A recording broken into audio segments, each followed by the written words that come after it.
Qu'est-ce que c'est que ça?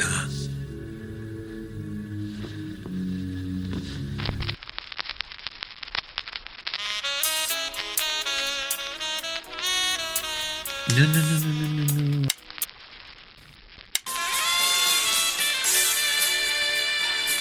Ah, pardon.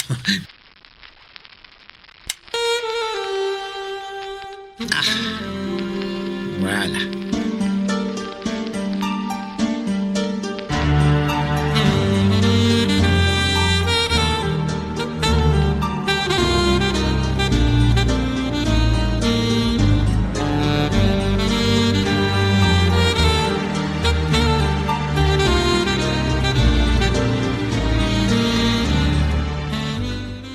Bonjour et bienvenue pour ce 8e épisode d'Agatha Christie. Nous sommes Greg et Delphine et tous les mois nous vous présentons une œuvre d'Agatha Christie. Nous abordons sa bibliographie dans l'ordre chronologique de publication. Dans chaque épisode, nous vous proposons une présentation de l'œuvre, un résumé complet, un point sur la place de l'œuvre dans la vie de l'auteur et pour finir, les adaptations que nous avons trouvées. Le samedi suivant la parution de l'épisode, un concours en collaboration avec le livre de poche sur nos comptes Facebook et Instagram vous permettra de gagner le livre d'un futur épisode. Lors de chaque épisode, nous sommes accompagnés d'un ou d'une invitée, et aujourd'hui nous recevons Noémie. Bonjour. Salut Noémie. Noémie. Bonjour. Chère invitée, est-ce que tu peux te présenter? Oui, je peux. Je suis Noémie du podcast So 80s, qui est, comme son nom l'indique, un podcast sur les années 80, qui est sur le label Podcut. Et sinon, dans mon autre vie, je suis bibliothécaire et productrice et présentatrice d'une émission qui s'appelle Nos frères aînés sur l'antenne de la radio RCF, où je parle du lien entre les juifs et les chrétiens. Trop bien. Très spécifique comme thématique. Mais, Oui, c'est spécifique. En tout cas, un programme bien chargé. Est-ce que tu peux nous dire pourquoi tu as accepté de participer à cet épisode et quelle est ton histoire avec Agatha Christie? Alors j'ai accepté de participer à cet épisode parce que j'adore le catch et je crois que c'était le sujet, mais finalement non. Exactement. Tout à fait. Poirot contre Hastings Ça, c'est pour la notre ceinture, vie. pour le titre. C'est notre deuxième vie de podcasteur. Voilà. Enfin la première d'ailleurs, mais j'ai perdu une boucle d'oreille. Bon, c'est pas grave. Eh ben, Donc, Agatha, moi j'adore Agatha. Pour tout vous dire, si jamais j'ai une fille, je l'appellerai Agatha. Vraiment, c'est, j'adore j'adore son univers, j'adore son écriture, j'adore les ambiances. Mais j'adore les policiers en général. J'ai commencé vers 10 ans avec les Boileau-Narcejac, Maurice Leblanc, Gaston Leroux, Rouletabille. Et puis, Agatha Christie, que j'ai lu en même temps que Conan Doyle et les Sherlock Holmes. Et puis j'ai fini mon univers, ma plongée dans les policiers avec Georges Simenon et Jules Maigret qui sont mon sommet. Mais Agatha Christie est vraiment pas loin derrière. moi j'ai le sommet inverse, tu vois. Ah voilà. Mais c'est à mon avis, c'est deux écritures qui ont des choses en commun. Et j'aime tout chez Agatha Christie. J'aime les romans, j'aime ses pièces de théâtre. J'ai beaucoup vu La Souricière que je trouve très chouette. Et puis j'aime aussi les adaptations parce que comme le faisait remarquer une copine à moi qui est chrétienne aussi, elle dit que c'est marrant la génération des gens qui ont 30 ou 40 ans ont souvent découvert Agatha Christie d'abord par les adaptations de la série et après par les livres, donc ça change vraiment le rapport à Agatha Christie. Et mon Christie préféré, c'est une nouvelle de Miss Marple qui s'appelle Le Pouce de Saint-Pierre et qui est dans un recueil qui s'appelle Le Club du Mardi Continu, que j'aime beaucoup parce qu'il y a un jeu de mots. Et voilà, j'aime toujours pas le Saint-Pierre, mais j'aime beaucoup cette nouvelle-là. Très bien. C'est Donc, bien. est-ce que tu avais déjà lu le livre dont nous allons parler aujourd'hui, à savoir Les 4? Eh bien non, pas du tout. Je ne savais même pas que Agatha Christie avait fait des romans un peu d'espionnage. Et au début, quand vous m'avez parlé des 4, je me suis dit, mais ils se sont complètement trompés. Les 4, c'est un roman de Conan Doyle, c'est Le Signe des 4 que je connais bien, que j'aime beaucoup. Et puis du coup, je me suis renseignée et en fait non, il y a bien. Il paraîtrait que il semblerait qu'il y ait un petit clin d'œil à Conan Doyle dans le titre. Ah oui, un petit clin d'œil. Il y a plein de clins d'œil à Conan Doyle, à mon avis. On va y revenir, je pense. Il y a toujours des clins d'œil à Conan Doyle, en fait. Ouais, particulièrement dans les aventures d'Hercule Poirot, il y a une comparaison parfois volontaire, parfois un peu moins volontaire, mais en tout cas, c'est clairement référencé comme. Et c'est normal. C'est vraiment dans la même De toute façon, elle l'a reconnu, donc. Ouais, non, mais Oui, puis même ils se connaissent et voilà. Mais c'est ça aussi, j'ai été surprise, je ne savais pas, grande ignorance, je pensais que Conan Doyle était mort au 19e siècle. Et du coup, en préparant cet épisode, j'ai découvert que non, et qu'ils étaient contemporains en fait. Et ça m'a fait un gros truc parce que je me suis dit, oh, c'est rigolo, tiens. Et si ça tombe, ils se faisaient des brunchs en Mais se racontant peut-être, leurs prochaines aventures, tout ça. Je suis pas sûre qu'ils aient été très brunch, ni l'un ni l'autre. Un afternoon tea peut-être, mais à mon avis... Ouais, peut-être une petite partie, mais pas... Oh. un petit thé avec la reine, tu vois. Et donc j'ai lu les 4 pour vous, grâce à vous. Ouais. Ouais. Oui. Et ouais. mon avis c'est mais. Ouais, bah oui.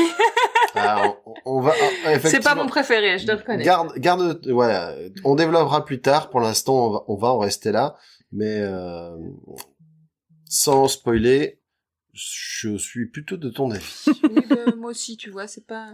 Ouais. Alors lequel d'entre vous nous raconte l'histoire?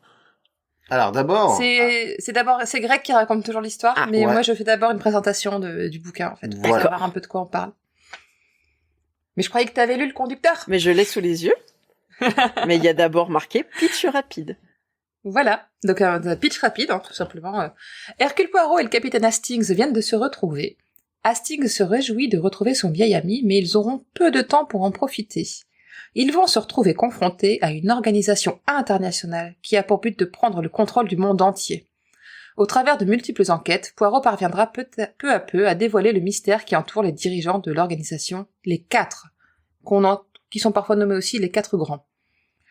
Le titre original du bouquin, c'était The Big Four, donc les 4 grands, rien de... Encore une fois, il y a pas eu... Jusque-là, on n'a pas eu de traduction fantaisiste des titres, hein. C'est bien, ça colle bien.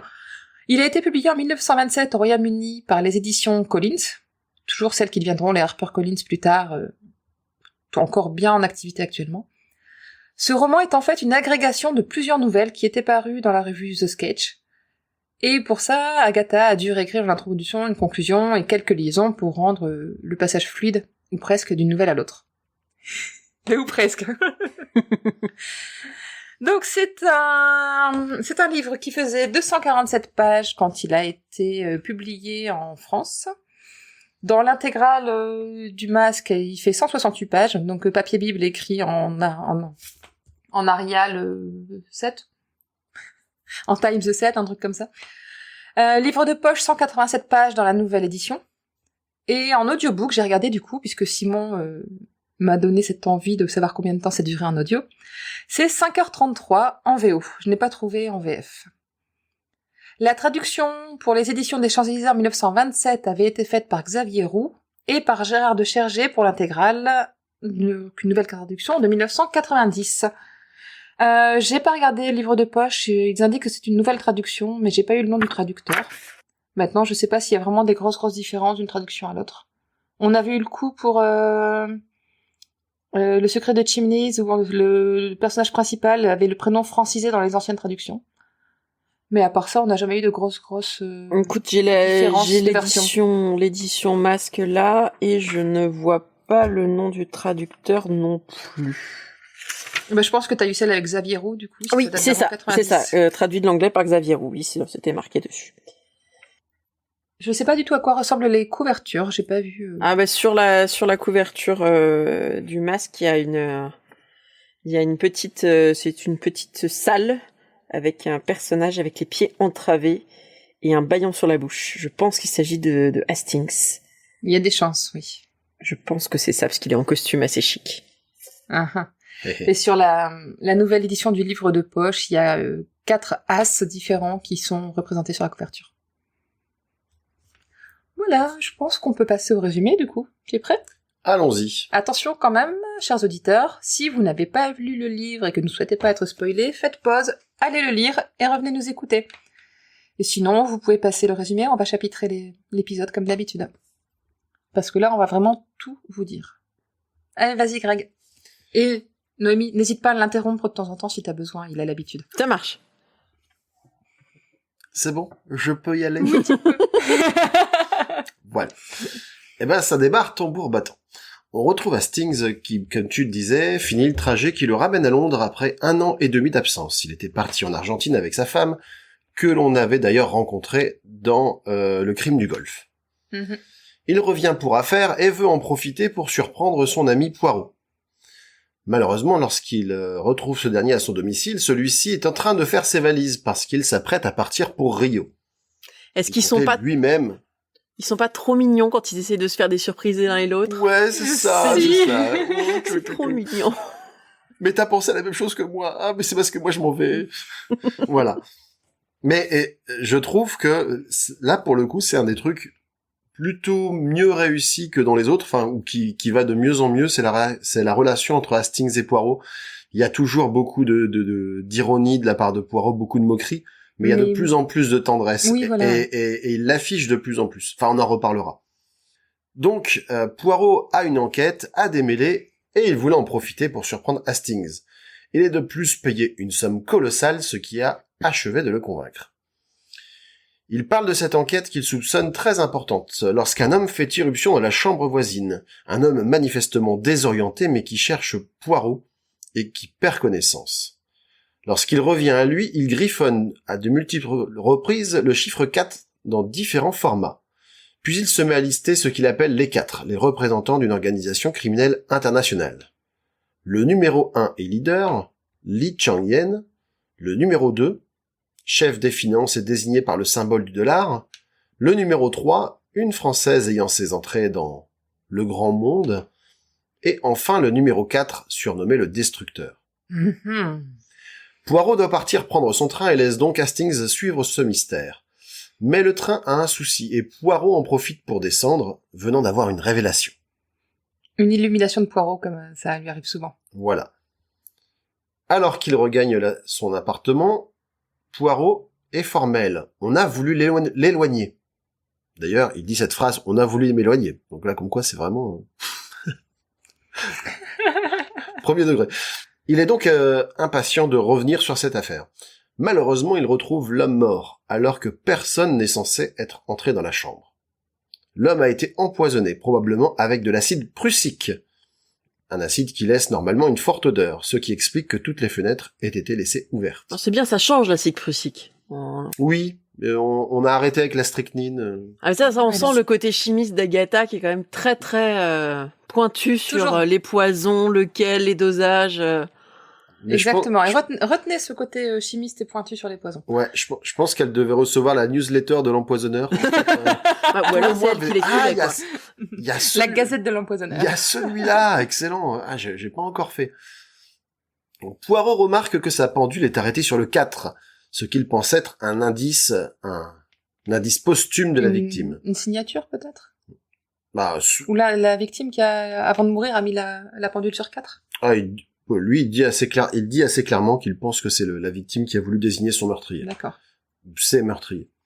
Jap arrive à la rescousse, évidemment. Dès qu'il y a besoin d'un policier, c'est l'ami Jap qui arrive.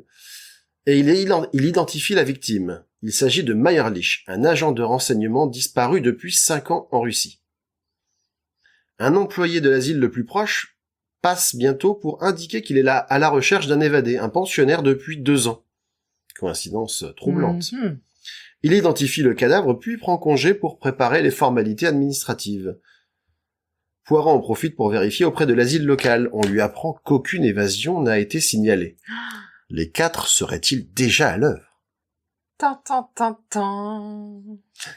Poirot part voir un certain monsieur... Alors, ça dépend comment vous le prononcez. Ingles. Ah, moi, dans ma tête, j'ai dit Ingles, mais Ouais, moi aussi. Ingles. Alors, Ingles. on va dire Mr. Ingles.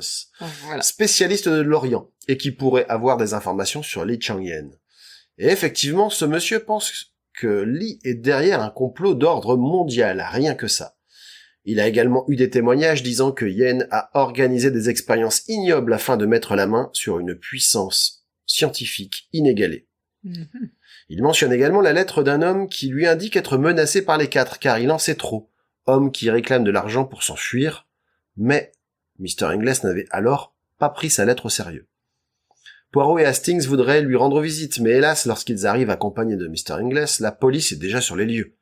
L'homme a été égorgé, et un suspect appréhendé, Grant, en possession de statuettes de jade appartenant au défunt. C'est un ancien repris de justice qui travaillait pour son maître depuis peu. Poirot, assez rapidement, doute qu'il soit le cerveau de l'affaire. De toute façon, Ils vont pour quand Poirot, même c'est jamais les domestiques. Ah bah, C'est clair. déjà, c'est jamais les domestiques, et surtout, de manière générale, en tout cas chez Christie, quand tout pointe vers un coupable, c'est pas lui. Voilà. Les Le trucs, premier coupable désigné voilà, est les plus rarement le vrai évidents. coupable. Voilà, c'est un peu comme dans Dr House. C'est La jamais le première- lupus. La première identification de la maladie qu'il faisait n'était jamais la bonne. On disait que c'était le meilleur médecin du monde, mais il se trompait quand même 5 ou 6 fois, et à chaque fois son patient passait à 2 doigts de la mort avant qu'il résolve le cas. Donc moi j'aurais quand même tendance à vouloir consulter un autre mec, mais bon, chacun son truc.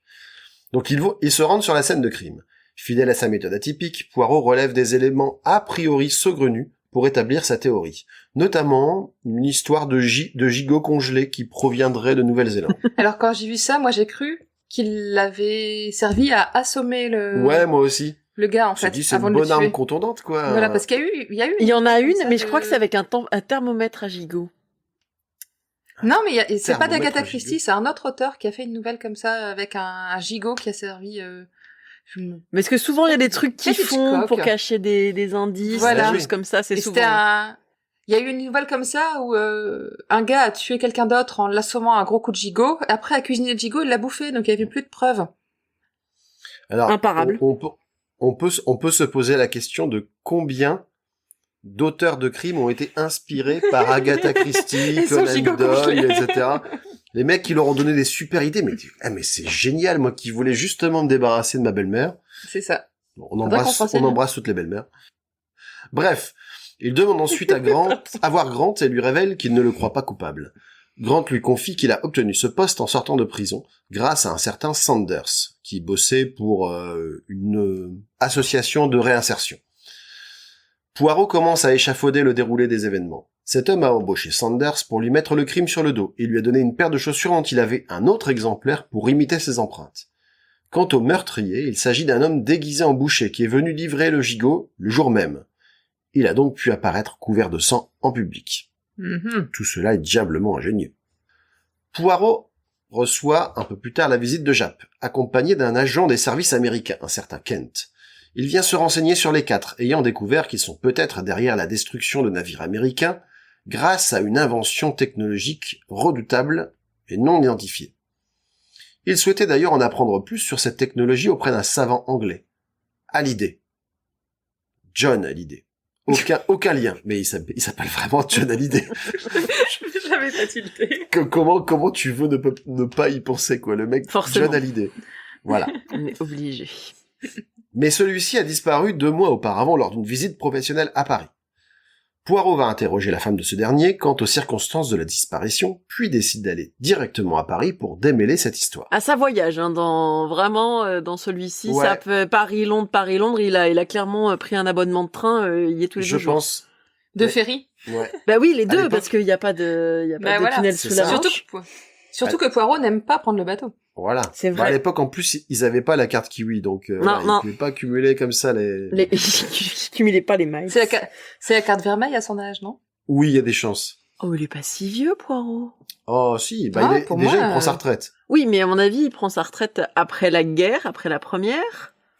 Moi, je pense Bah ouais. que il a juste 50 ans, il a pas bien plus, à mon avis. Hein. Oh, je pense que Ah, tu... moi, je c'est pense parce que qu'il tu- a un peu plus, C'est parce hein, que mais tu ce l'aimes qu'il bien. est- Mais... il a les 50 ans bien tassés, quoi. Bon, d'accord. Ah, je pense. Voilà, ouais. c'est 50 ans hors taxe. Bref, Poirot a rencontré les différentes personnes aperçues en compagnie de Hallyday. Il s'est notamment entretenu avec Madame Olivier, Oh. une scientifique de renommée internationale. On explique pendant tout le livre que Marie Curie à côté, c'est du pipi de chat castré. Ouais, Voilà. mais elle est quand même bien inspirée par Marie Curie, faut pas déconner non plus. Non. Et alors, moi, j'ai bien aimé, première petite citation qui fait plaisir, c'est, je vais vous la retrouver, c'est Hastings, hein, qui, Hastings, lui, il est toujours un petit peu surpris quand des femmes ont des rôles intellectuels. Donc, donc- Hastings, en général, est toujours un tout petit peu surpris par les femmes. C'est vraiment une catégorie Ouais, de c'est personnes qui l'étonne toujours un peu. exactement. C'est exactement ça. Attends, Ça le rend recherche le touchant. truc. Attends. Vaut mieux être touchant qu'énervant à ce niveau-là, je pense. Et en plus, si elles sont blondes ou rousses, c'est fini. Enfin, clairement, Hastings, c'est clair que c'est son péché mignon. Dès qu'une femme est jeune, en détresse, il va se précipiter pour l'aider, alors qu'un coup sur deux... D'ailleurs, c'est bien noté dans le roman que les 4 ont bien étudié les failles d'Hastings, et qu'il y en a une, c'est clairement les femmes. Donc la déclaration d'Hastings, en toute simplicité sexiste, hein, comme à l'époque, il était courant. J'avais toujours trouvé extraordinaire qu'une femme pût se tailler une telle renommée dans le monde scientifique. J'aurais cru que ce genre de travaux requérait une intelligence spécifiquement masculine. Alors, pour rappel, hein, auprès des lecteurs qui 1926. qui nous écoutent, c'est aussi une belle, un beau croche-pied et contre-pied, parce que Hastings, dans toutes les enquêtes, c'est un peu le boulet, hein. C'est le gars il suffit qu'il devine un truc pour que ce soit l'exact inverse. Oui. Donc les opinions d'Hastings sur la société et les gens en général n'engagent que lui, et surtout vont pas très loin en général. Mais je pense qu'Agatha en a fait un représentant de la société bien pensante anglaise. Ouais. Je pense qu'Agatha était elle-même une bonne représentante de la bourgeoisie anglaise. Hein. C'est pas vrai. Bien sûr. C'est pas une communiste révolutionnaire. Hein. Non, mais elle avait des opinions. Elle a été obligée d'avoir des opinions qui ont évolué beaucoup pendant sa vie, en fait, je pense. Ouais. Et on a quand même une certaine touche très féministe, je trouve, dans ses romans, malgré. Peut-être avec les Miss Marple, mais chez Poirot, c'est quand même, ça sent bien la bonne société anglaise. Hein. C'est. Oui, mais complètement. Mais t'as quand même toujours une femme un peu forte, indépendante, quelqu'un qui est obligé de s'en sortir tout seul, qui a pas besoin des hommes et. Mais une comtesse, par exemple. Je rejoins un peu je rejoins un peu Noémie, mais c'est vrai que c'est plus dans les romans d'aventure où souvent les personnages féminins se taillent un peu la part du lion, et elles se servent souvent du fait qu'elles sont sous-estimées par les hommes d'ailleurs pour réussir des choses qu'on croirait impossibles. C'est ça. On reprend.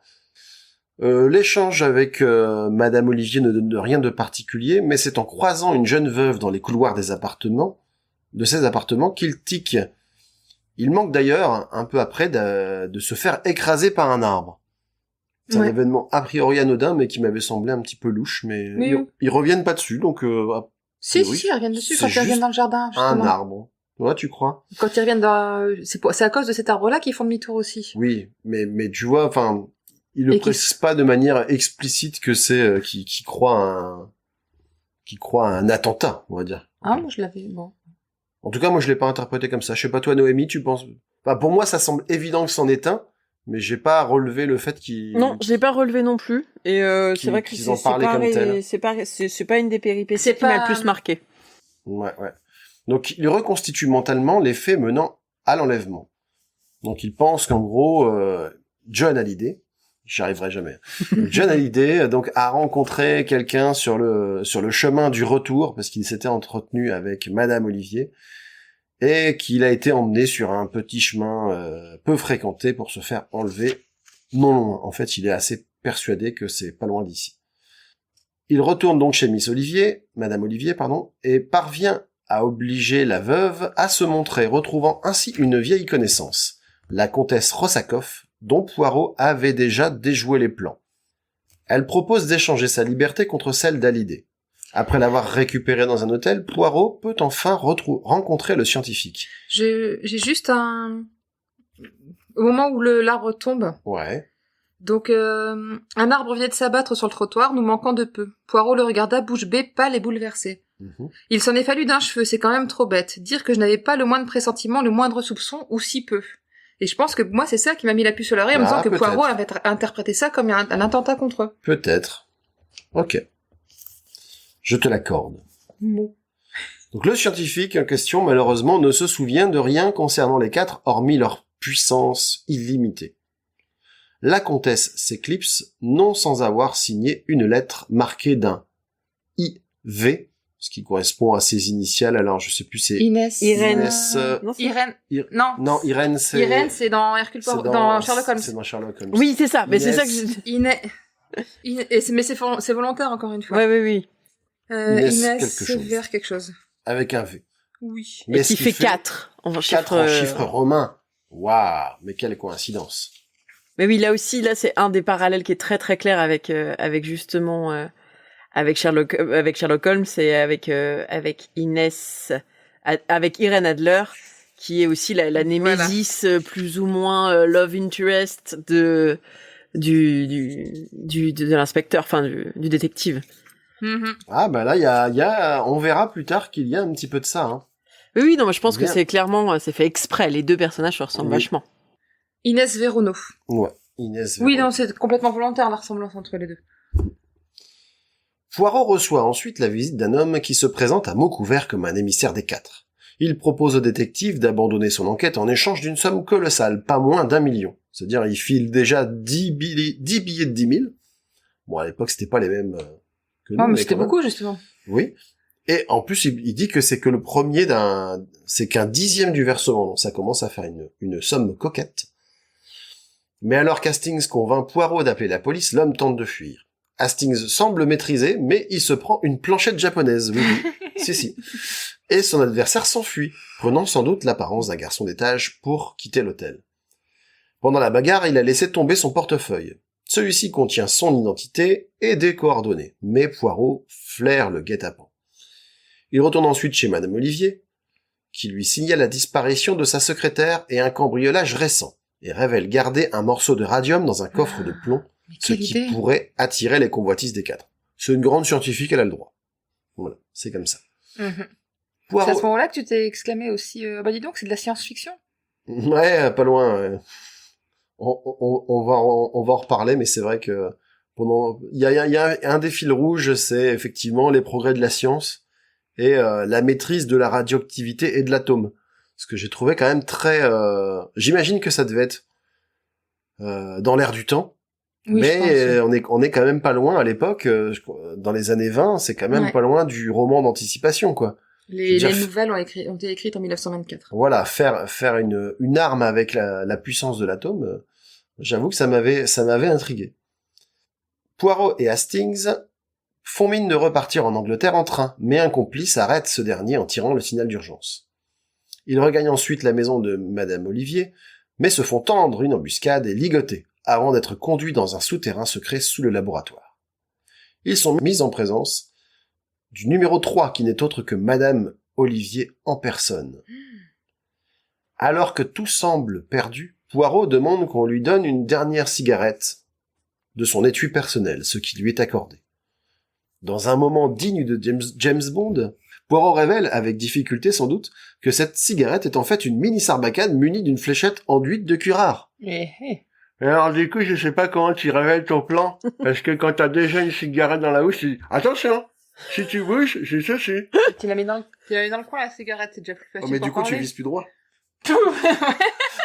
Ah ouais, non moi je... Non, c'est vrai que je me suis pas imaginé la scène dans ma tête, mais tu soulèves un Moi point non plus. important, Greg. Ça ne fonctionne pas, et en plus, il perd toute crédibilité, quoi. Pardon?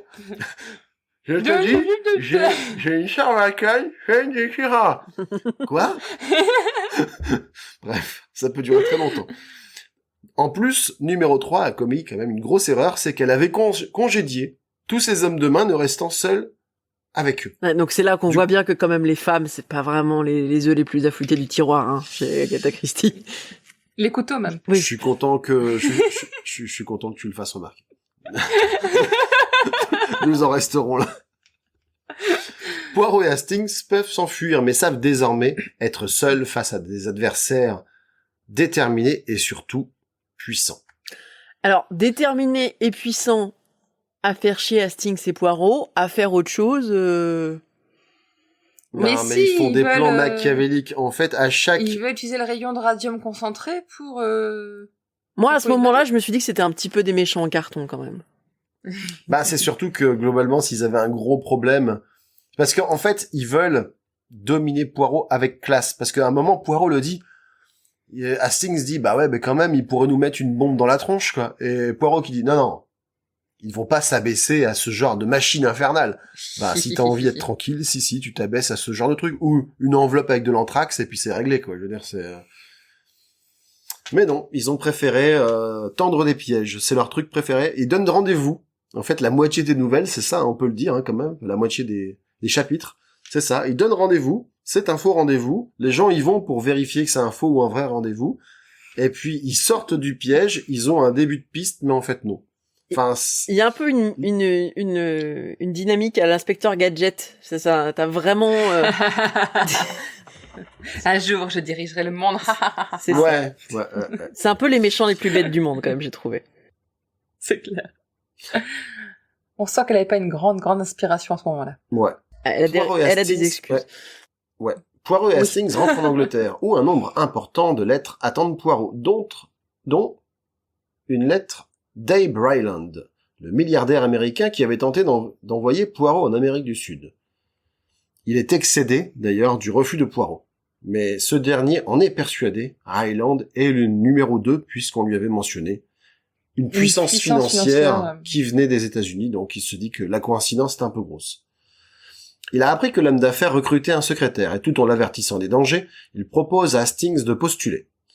Arthur accepte, et se fait grimer pour l'occasion et se fait embaucher sur le champ. Après quelque temps, Hastings recueille les confidences d'une des servantes, une jolie fille aux cheveux auburn. Tiens Comme donc. de par hasard. Étonnant. Voilà, servante excédée des crises de colère de son patron. La dernière en date concerne une lettre qu'elle n'aurait pas dû ouvrir et dotée d'un 4 dans le coin. Elle en répète le contenu à Hastings parce qu'elle a retenu par cœur qu'est-ce qui était, Bah, évidemment, ce qui était marqué, pardon. Tu lis une lettre, tu te rends compte qu'elle n'est pas pour toi, tu l'apprends par cœur. Voilà. Ah, elle est courte en même temps. Oui, mais bon. Donc elle en répète le contenu à Hastings qui repère un code et le déchiffre, discernant un rendez-vous dans une carrière. Il écrit à Poirot pour l'avertir et fugue le soir dit. Hélas, il s'agit une nouvelle fois d'un piège et il est mis en joue en attendant Poirot. Poirot qui finit par arriver, mais pas seul. En effet, lorsqu'il semble pris au piège, il révèle que Scotland Yard cerne déjà les lieux. Ryland et son homme de main sont arrêtés. Mais, c'est pareil. Non ultime rebondissement, il s'avère que ces derniers ont encore un atout dans leur manche, car le vrai Ryland était resté chez lui, et le faux était en fait un valet qui s'en sort en prétextant une blague visant à se faire passer pour son patron. Toutefois, Poirot en est sûr, le valet de pied était en fait le numéro 4. Encore lui? Ouais. C'est un peu le caillou dans le pied, hein, le numéro 4. Mais en plus, il est trop fort pour se déguiser, parce qu'on le reconnaît jamais. Quoi. Oui, ils vont le croiser... c'est le point. Il est quand même plus fort que Sherlock Holmes. Ouais. Ah, je pense qu'il a du niveau en déguisement. Ouais. Je pense que Arturo Brachetti à côté, c'est un comique. Quelque temps passe, et Poirot est obnubilé par cette affaire, au point d'en refuser d'autres dont il est évident qu'elles n'ont pas de lien direct. Son attention est attirée par un meurtre. Un riche Anglais a été retrouvé le visage sur son poêle, complètement carbonisé et méconnaissable. Son médecin, un remplaçant, lui avait fait une piqûre pour l'aider à dormir et on avait trouvé de l'opium dans son curry. Le neveu héritier était quant à lui absent. Et surtout, le défunt a griffonné jasmin jaune, ce qui est un peu surprenant même s'il y a du jasmin contre les murs de la demeure, sur un papier avant de mourir, ainsi qu'un angle que Poirot veut interpréter comme un 4. Il le dit lui-même, il voit des détails de l'affaire un peu partout. Poirot arrive sur place et interroge le serviteur chinois, qui s'appelle Ah Ling, qui jure ne pas avoir mis d'opium mais ment en disant ne pas connaître les 4. Alors là, si je puis me permettre, dans la version que j'ai lue, les dialogues des personnages chinois sont malaisants au possible. C'est-à-dire que ça a beaucoup vieilli, bien sûr. Les Chinois parlent petit nègre et c'est très très très malaise quand même. Oui. Ah, mais tu regardes tu lis le Lotus bleu de Tintin, c'est pareil. Hein. Alors moi c'est dans où tu revois Jack Burton dans Les Griffes du Mandarin. Et voilà, t'étais bon, toutes les mauvaises imitations. C'est chapitre 12. Oui, je suis en train de regarder. Ah, moi, c'est le 10, là. Le syndrome Michel Leb, un petit peu. Ouais, mais c'est vraiment, ça m'avait jamais frappé à la lecture, mais là, c'est vraiment, oui, mais c'est pareil. Limite. Beaucoup regretter bon maître, pas savoir si oui dire policier. C'est ça. Donc c'est pareil dans la version contemporaine. Je me demandais si la traduction avait un peu édulcoré. Non, ça doit être comme ça dans l'original aussi, du coup. Bah oui, parce que là, moi, vous avez reçu des pêches aujourd'hui. Oui, vient d'arriver d'Argentine. Oui. Ok. Peut-être que on peut faire passer l'exotisme de ces personnages autrement que comme ça. Mais ouais, ça m'a vraiment mis mal à l'aise. J'en ai parlé un peu plus loin parce qu'à un moment ils vont parler des au cours d'un autre piège, il y a un des hommes de Li Changyen qui va menacer Hastings et sa femme des 70 morts lentes en jurant de dire la vérité sur la tombe de ses ancêtres. Ça fait vraiment un bel enfilage de clichés, quoi. C'est franchement on est quasiment sur du grand chelem. Mais bon, l'époque l'autorisait. Et puis bon, je pense que si tu relis et même des trucs encore un peu plus anciens, genre des Jules Verne, des trucs comme ça, je pense que ça je pense que le tour du monde en 80 jours, niveau ouais, cliché, doit être pas mal. Tribulation d'un Chinois en Chine, un truc comme ça, enfin, ça doit piquer un petit peu. Ouais. On apprend également que le défunt écrivait un livre sur des organisations chinoises puissantes. Poirot interroge le médecin, mais se questionne toujours sur la signification de jasmin jaune. Après une visite en librairie, il dénoue le sac de nœuds. Le jasmin contient un alcaloïde, qui est un poison qui a servi à le paralyser. Il a écrit ce fait sur le carnet avant que le meurtrier ne le pousse sur le radiateur à gaz. Poirot en est sûr, le médecin était un imposteur qui n'était autre que le numéro 4. Hélas, ce dernier file avant que la police ne l'arrête. À chaque fois, Poirot hésite. Presque. Il est sur le point de l'arrêter et l'autre lui file entre les doigts. C'est son côté caramba encore raté, quoi. Ouais, c'est... C'est un peu ça, et ça ouais. n'a pas fini, c'est quasiment jusqu'à la fin. Jusqu'à la fin, ouais. On s'intéresse ensuite à un meurtre ayant eu lieu pendant une partie d'échecs entre 2 maîtres. Un jeune américain, Wilson, s'était effondré en pleine partie face à son adversaire, le russe Savaronov. Japp pense que c'était lui la vraie victime désignée, car il a échappé à ses ravisseurs pendant la Révolution, et il a beaucoup d'ennemis, ne sortant quasiment pas pour s'en protéger. Et il y a également sa nièce, je parle de la nièce de Savaronov, retrouvée récemment et qui toucherait l'énorme somme d'argent qu'il vient lui-même d'obtenir s'il venait à mourir. Nièce qui dit qu'elle a entendu son oncle parler avec crainte des 4. Poirot pense dans un premier temps que la jeune femme est une impostrice. Je sais pas si ça se dit impostrice.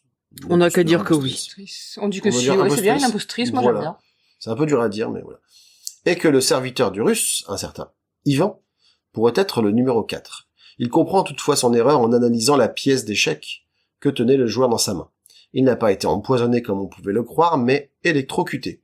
Et ceci parce qu'il affrontait numéro 4, qui ignore tout des échecs, et qui donc, pour se couvrir, l'a fait éliminer pour ne pas éventer sa couverture. Hélas, Savaronov, numéro 4, a une nouvelle fois filé. Il est fort. Ouais. Toujours à dernière minute. Ouais. Nouvelle ellipse temporelle, cette fois-ci 6 mois ont passé, et toujours pas d'avancée dans l'enquête. Hastings confie à Poirot qu'il ne s'imagine pas rentrer en laissant son ami face à des adversaires aussi dangereux. D'ailleurs, à ce moment-là, il y a Poirot qui... Je crois que c'est à ce moment-là dans le roman où Poirot lui saute quasiment au cou en disant que c'est génial d'avoir un ami comme lui. Oui, c'est trop mignon.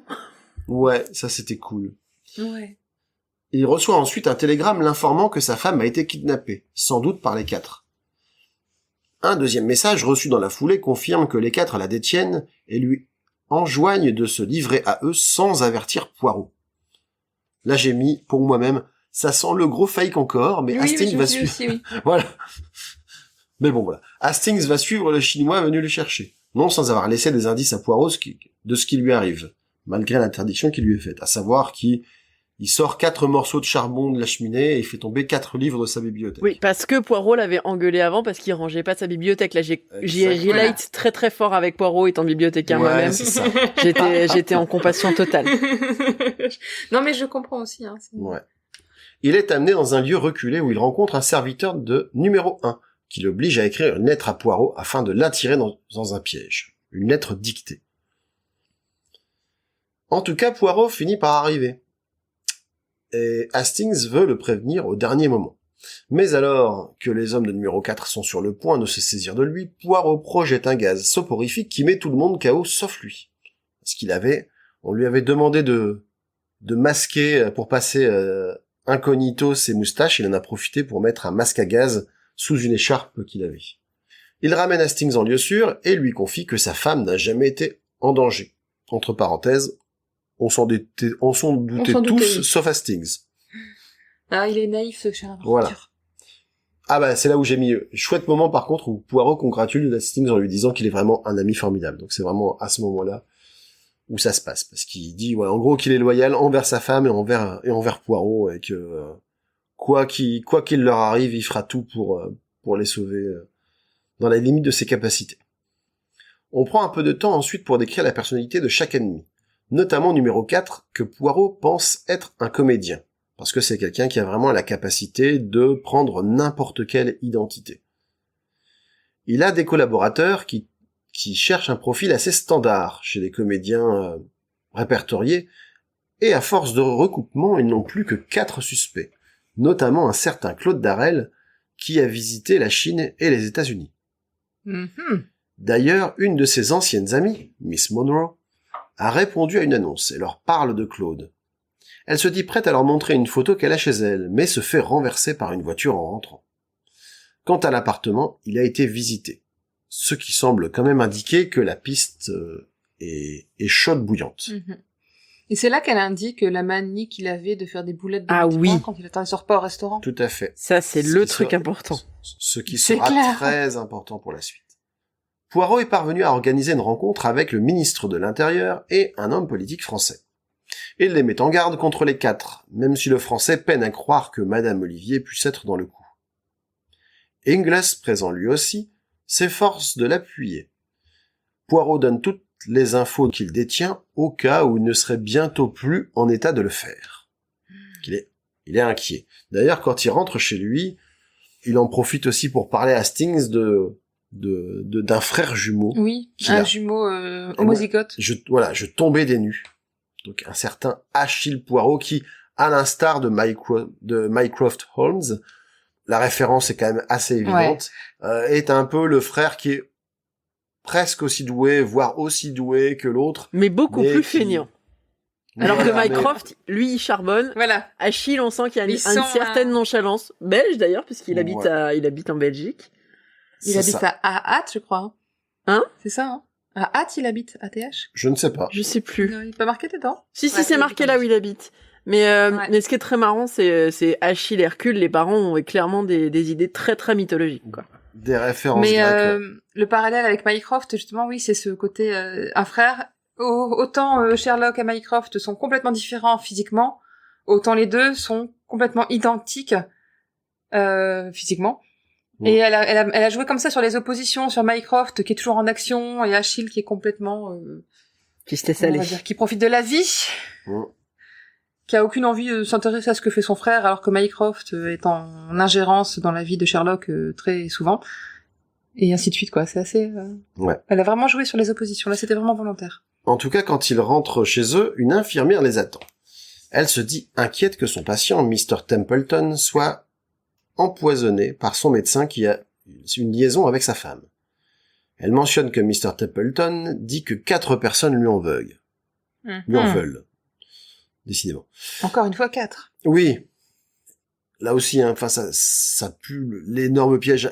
Tu vois, depuis qu'on leur a parlé de ça, il y a tout le monde qui parle des 4. Je veux dire, Ouais. c'est censé être un groupe occulte super secret, sauf que le boulanger est dit à la charcutière, franchement, les 4 en ce moment, ils commencent un peu à me gonfler. Bref. Poirot et Hastings vont rencontrer la famille, notamment le fils réputé simple d'esprit, mais qui affirme au contraire être au courant de toute la situation. Poirot reconnaît une habitude chez lui, décrite par Miss Monroe, et c'est là où effectivement je parlais de la manière de rouler la mie de pain, et pense avoir affaire à numéro 4. Et comme ils sont en infériorité numérique et qu'ils se sentent en danger, il s'absente, puis file à l'anglaise, c'est le cas de le dire, pour rentrer directement chez eux. Mais lorsque Hastings veut allumer un feu, une immense flamme jaillit. Et là, Quand il se tadam! Quand il se réveille, Ridgway et lui, leur médecin attitré, lui annonce que Poirot est mort.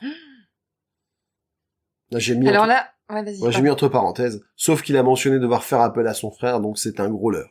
Oui, mais moi, je me dis, à l'époque, nous, on sait qu'il y a Oui, plein d'Hercule Poirot derrière. Donc, on a ce petit recul en disant, ah ah.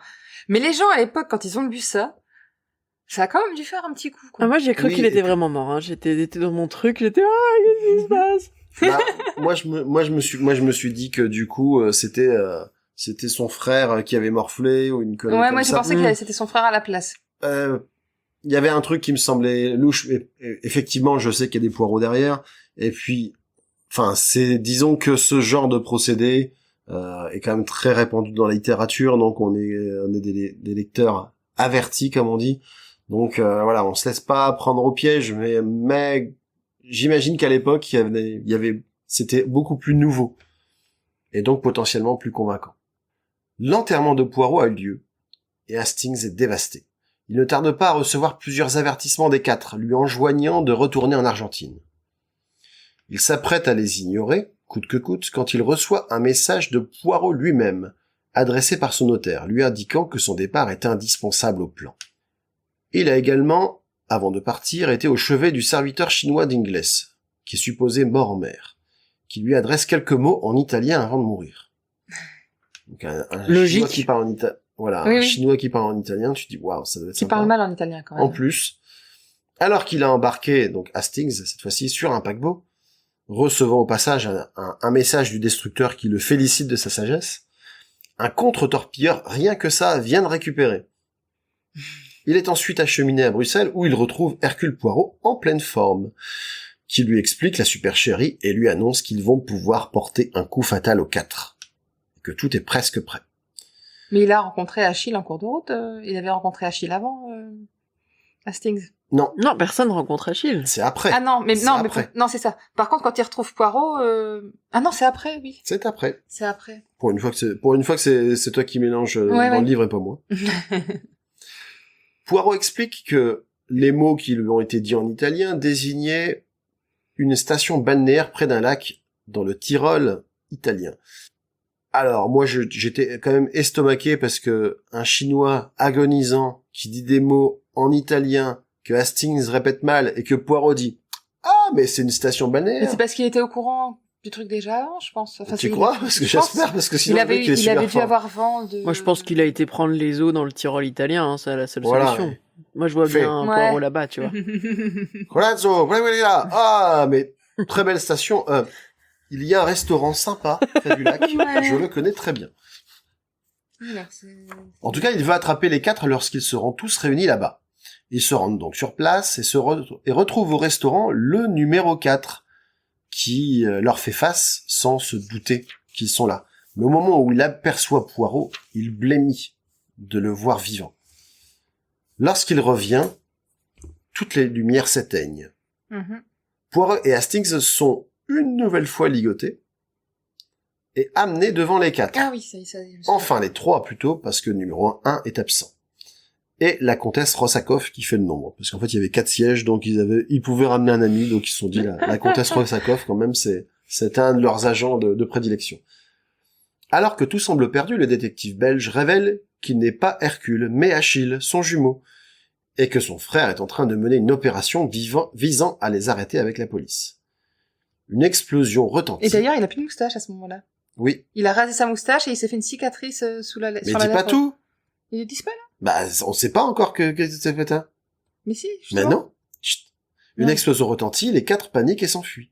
Poirot, qui est en fait bien Hercule, là maintenant Voilà. tu peux le dire. Ah oui, d'accord, on le sait pas, oui. Ah non, mais j'y ai bah, cru il dit que aussi. c'est Achille. Hein. Voilà, il dit Surtout que que c'est Achille. mais c'est son frère, c'est pas son frère, mais Voilà. Non, mais surtout En que la fait, c'est pas cicatrice, ça fait vachement écho à la nouvelle adaptation, où il y a la cicatrice sous la moustache qui joue un rôle vachement important. Donc elle est canon dans le lore d'Hercule Poirot maintenant. Ah ah. Ah oui. Ouais, ça prouve aussi j'allais dire en anglais, son commitment, son implication, Ah oui. quand il veut résoudre une affaire, tu vois, Ah, il bah, n'hésite c'est pas clair. à se... À couper à sa se blesser moustache. lui-même. Ah non, Voilà. non, Ouais. franchement, se blesser Attends, à côté la de se moustache couper la d'Hercule. moustache, c'est Attends. vachement plus important de se couper la moustache. Enfin, cet homme a de la cire pour la moustache, a un filet à moustache. Voilà. Jusqu'à la fin, hein, Mhm. jusqu'à la dernière enquête d'Hercule Poirot, où, je suis désolée, je spoil tout le monde, il va mourir, il se teint la moustache, il la cire, il l'entretient, même quand il a plus un poil sur le caillou, il a une moustache flamboyante. Enfin, clairement, pour moi, l'histoire d'amour d'Hercule, c'est sa moustache. Mais complètement. Alors, revenons aux histoires d'amour d'Hercule Poirot, parce que du coup, Poirot, entre autres l'histoire d'amour avec sa moustache, il a quand même un petit crush. faible pour la comtesse Rossakoff, Oui. et même elle, hein, elle lui explique que à chaque fois ils sont adversaires, mais que dans le fond elle l'aime bien, quoi, et que si les circonstances étaient un peu différentes, il pourrait Et- être Et justement, dans l'épisode précédent, s'était posé la question de l'orientation sexuelle d'Hercule Poirot. Ouais. On se demandait. Ouais, il y a de moins en moins de doutes. Hein. Et donc, mais d'ailleurs, il va en dire. J'ai un point de vue sur Ouais, la question. Je pense que Hercule est sérieusement asexuel. Je suis pas sûre que ça l'intéresse beaucoup. Aussi, hein. Il est Oui. peut-être Ah non, mais- pas aromantique. En tous les cas, il a pas d'histoire avec Hastings. Avec Hastings, ils sont bros et c'est tout. Ouais. Mais super beau. Ils sont Franchement, super c'est bons. vraiment, Là, franchement, moi, c'est ce qui m'a fait C'est une plus vraie bromance. rire pendant tout Ouais. tout le roman. C'est la façon dont il le chambre.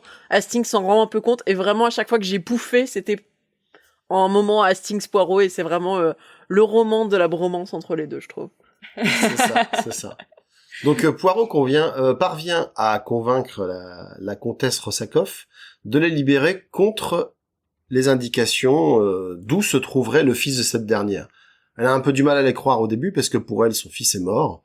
Mhm. Et pourtant, Poirot la convainc du contraire Avec une photo. et lui dit qu'il l'a mis en sécurité. Et donc, elle accepte de les aider à s'échapper. Après une énième grosse explosion. Numéro 2 et C'est numéro vraiment un 3 blockbuster, en sont fait. Ça pète de arrêtés. partout. C'est ça. Numéro 4 est retrouvé mort, défiguré. J'ai mis Tiens un donc. gros point d'interrogation. Ouais, ça fait Tintin là aussi. Hein. Ça sent le méchant qu'on se garde sous le coude. Pour la si soif, jamais. plus tard. Si, Ouais, c'est si ça. jamais ça peut resservir. Si jamais j'ai de nouveau une panne d'inspiration. Voilà. Quant à numéro 1, on apprend qu'il s'est suicidé en Chine suite à l'échec Mais d'ailleurs, Poirot de le dit sa aussi. machination. Poirot dit qu'il aimerait être sûr que c'est numéro 4. Oui, oui. Moi, j'ai douté avant même lui, tu vois. Souvent, il est plus fort que moi, mais là, Il y a pas de mal à être moins fort qu'Hercule Poirot, c'est quand même le plus fort. Ouais. Poirot, d'ailleurs, il y a un des trucs qui m'a fait rire aussi, c'est quand ils disent, quand Poirot à un moment dit, Madame Olivier, c'est Le plus grand cerveau. c'est le plus grand cerveau, enfin le plus gros cerveau scientifique. Hein. On va pas, Oui. On va pas dire n'importe quoi. Et puis pareil, à un moment, il parle des méchants aussi. Il dit sans doute ce Monsieur Li Changyen, c'est ça sans doute la deuxième plus grande intelligence du monde. Et puis Hastings qui dit, je sens qu'il veut que je lui demande qui c'est la première intelligence, mais je sais où il veut en venir. Je ne lui ferai pas ce plaisir. Et ça c'est vraiment Ça, c'est savoureux, je trouve. le dans point ce fort truc, du roman. En tout cas, voilà, les 4 sont défaits. Et Poirot considère qu'il a atteint le point d'orgue de sa carrière, et je veux dire, en termes d'intensité de climax, je pense qu'il a pas tort. Et donc, il annonce qu'il compte prendre sa retraite et soit se marier, avec une petite pensée pour la comtesse, peut-être, ou bien cultiver des courges, ce qui est un gros clin d'œil au roman précédent, donc Le meurtre de Roger Ackroyd, où il venait de prendre sa retraite et où on le retrouve justement en train de s'acharner contre des courges. Ouais. Exactement. Très bien. T'as tout dit, je pense. En tout T'as cas, fait j'ai un plus truc, rien écrit un après. résumé super complet aujourd'hui. Et surtout, je pense pas avoir raconté trop de bêtises. Non, Il y a pas eu de- c'était... Et pourtant, c'est difficile parce qu'il y a quand même beaucoup d'histoires qui se ressemblent dans ce roman. Ouais, mais Il y a- les épisodes précédents, il y a eu des erreurs de nom. Oui, à un moment, j'ai parlé de maison de retraite, alors que, n'importe quoi. On pense vraiment que je suis sous tranquillisant quand je lis les romans, mais pas du tout. Écoute, je te C'est vois en juste que des vidéo, fois- je peux témoigner, tu n'es pas sous tranquillisant. Voilà. J'ai l'air relativement dynamique, je pense. Ça va. Donc, maintenant que nous avons parcouru ensemble l'intégralité de l'œuvre, qu'avez-vous pensé de ce roman? On va commencer par notre invité, Bien sûr. Noémie. Ah, c'est gentil. Eh ben ouais, j'ai été un peu déçue par ce roman, hein. Je l'ai dit, moi j'ai vraiment aimé la dynamique Hastings-Poirot qui, je trouve du sel et remplit un peu ce bouquin, c'est vraiment chouette. Mais la forme et le fait que ça soit un empilement de nouvelles, ça se sent, c'est lourd, oui. on voit pas vraiment le rapport entre les histoires. Et puis vraiment, c'est des méchants en carton. Enfin, moi j'aime bien quand il y a quelque chose, enfin, même justement, souvent dans Agatha Christie, le méchant, il est pas vraiment méchant, oui. Et puis là, on n'a même pas à chercher qui c'est. On sait tout de suite, c'est les 4. Bon, alors je pense qu'il y a une petite lecture anticommuniste à avoir, en tout cas du côté au moins du numéro 1 et oui. de Madame Oliver. Mais ces gens, à part mettre des bâtons dans les roues et Hercule Poirot, ils s'en fichent.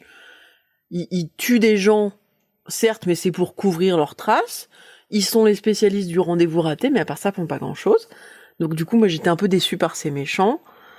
En revanche, moi, j'ai beaucoup aimé le meurtre à l'échiquier. J'ai trouvé que la technique était maligne, que le côté technique était sympa. Et c'est vrai que on le voit dans l'adaptation, dans la série, c'est celui qui est le plus mis en avant et c'est celui qui est le mieux, Oui. parce que sinon, le reste du temps, c'est un peu... ah bah je vous ai enligoté dans une cave et je vais vous expliquer mon plan machiavélique et boum, vous allez trouver une solution pour sortir. Voilà. Et sinon, c'est vrai que moi j'ai beaucoup aimé imaginer le frère de Poirot, me dire, oh mon Dieu, mais il y a 2 Poirots sur Terre. Et quelque part en Belgique, il y a un autre Poirot qui va peut-être revenir à d'autres moments. Et j'ai été C'est un peu déçue. ce serait aussi pénible que d'avoir une réunion de famille entre Mycroft et Sherlock. Tu vois, t'as un repas et en face de toi, t'as les deux qui discutent. Je dis, ah purée, elle est relou. Et à chaque repas de famille, je suis en face d'eux. J'en ai plus que marre. Ils me gavent. Oui, non, mais Bah, c'est ça. Mais ouais, donc du coup, c'est vrai que j'ai été... c'est clairement... Moi, je préfère plus le côté étude de mœurs quand ça se passe dans une jolie maison anglaise un petit peu sombre, avec des histoires de famille traumatiques et des bourgeois qui se foutent sur la gueule pour des vagues questions d'argent, que là, ce côté un peu plus international, le monde est en danger, alors que pas franchement. Ouais, mais je te rejoins là-dessus. J'ai bien, enfin, ça reste un roman d'Agatha Christie avec sa façon d'écrire, avec son don pour les dialogues, pour nous faire vivre les choses avec peu de mots, faire comprendre là où elle veut en venir. Mais sans savoir que c'était un faux recueil de nouvelles, je l'ai senti directement en lisant, parce que comme tu dis, il y a très peu de liens finalement qui se font entre chaque histoire. C'est juste, il se passe quelques mois et oh, une enquête, oh, il y a un 4, oh, dis donc, je vais aller voir. Et ça m'a un peu gênée. Le frère de Poirot, oui, ça j'ai adoré. Je me suis posé la question vraiment, mais il a vraiment un frère. J'ai cherché dans ma mémoire parce que je me souvenais J'ai eu le plus doute. du tout de ce bouquin. Moi, quand il l'a dit quand il l'a évoqué Mais ouais. de lui-même en disant, bah, comment ça, t'es mon pote et tu connais pas mon frère jumeau? Mais c'est ça, Mais je t'en ai oui. jamais parlé. Et moi, je me sentais, Après, Tu te je me sentais sentais attaqué.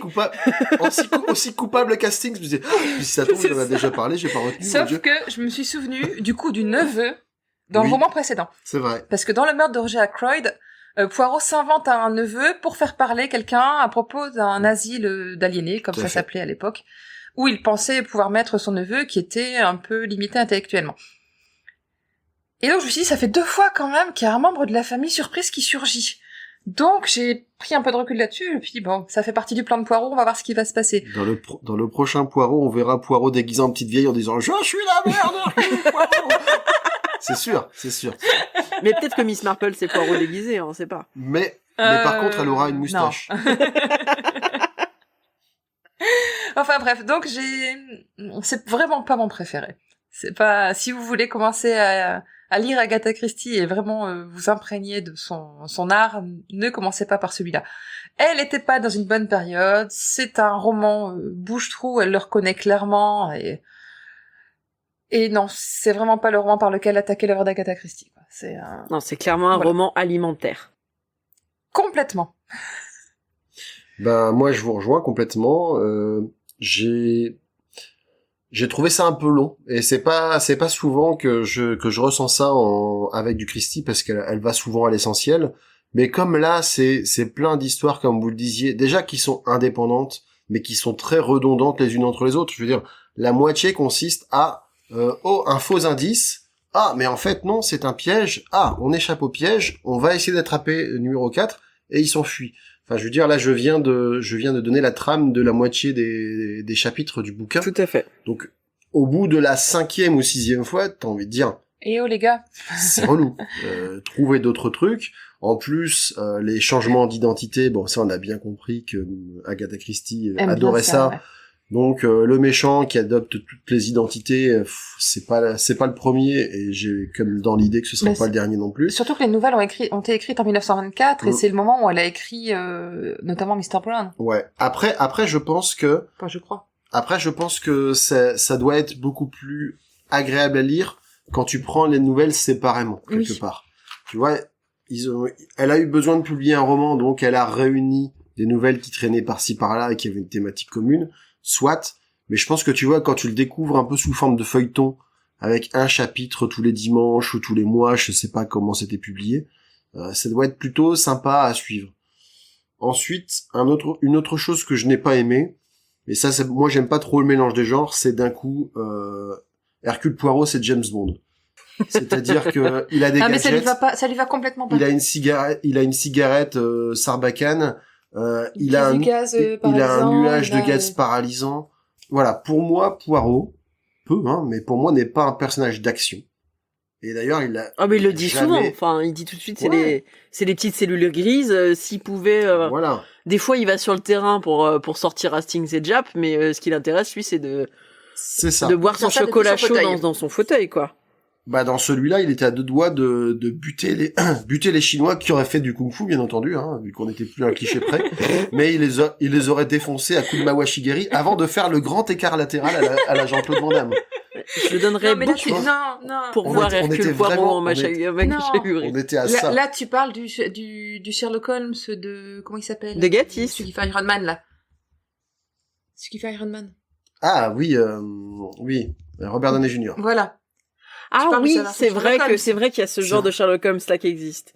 Mais c'est un peu... C'est un petit peu la tonalité que les dernières adaptations de... Ça y est, j'ai perdu son nom alors que j'adore ce type. Ah oui. Robert Downey Jr. toujours. Non. Celui qui a fait Mort sur le Nil. Oui. Kenneth Branagh. Oui, de Kenneth Branagh. J'adore Kenneth Branagh. J'adore ses films sur Shakespeare. Kenneth Branagh. J'aime même beaucoup son tort. C'est dire, personne n'a jamais aimé son tort, mais moi je l'aime bien. Et donc dans Kenneth Branagh, il y a quand même une certaine un Poirot en action, un Poirot corporel qui moi me gêne beaucoup, puisque pour moi Poirot, sa stature, quelque part son obésité le pose, et quand il saute dans des trucs de train ou quand il fait des actions de fou, moi je suis voyons. Bien sûr que non. Mais c'est ça. Ça va froisser son costume. Mais rien que la bande-annonce, ça suffit à ne pas me donner envie de voir le film, en fait. Je reconnaissais pas Poirot, c'est tout, quoi. Ça m'a... Et du coup, voilà, les seules choses que j'ai aimées, c'est les mêmes que vous, à savoir l'approfondissement du lore autour d'Hercule Poirot, les personnages secondaires, donc notamment la Rossakoff, qui finalement est un personnage assez haut en couleur et qu'on a envie de retrouver plus tard. Et puis, évidemment, l'approfondissement aussi de sa relation avec Hastings, qui est vraiment sans doute une des réussites de ce roman. Ouais, complètement. Et tu sens aussi, même Christie, je pense, au début, quand on avait fait un petit peu les histoires... les enquêtes d'Hercule Poirot, l'enchaînement des premières des où enquêtes, en fait, Agatha Christie avait dit qu'elle se sentait un peu enfermée avec Hercule Poirot, et encore plus avec Hastings, et que c'est pour ça qu'elle avait voulu casser la relation. J'ai l'impression qu'elle s'est réconciliée, en fait, avec Hastings, et du coup, elle a un regard, et du coup Poirot aussi, beaucoup plus tendre sur le personnage qui continue à ne faire et ne dire que des conneries, mais qui a un bon fond, et ça c'est bien. Moi, ce que j'ai beaucoup aimé aussi, c'est qu'il y a quelques petites piques à destination de son mari dans le roman. J'en avais mis une sur Twitter, je vais vous la redire. Ah ouais, il y a des piques, j'avais pas repéré ça.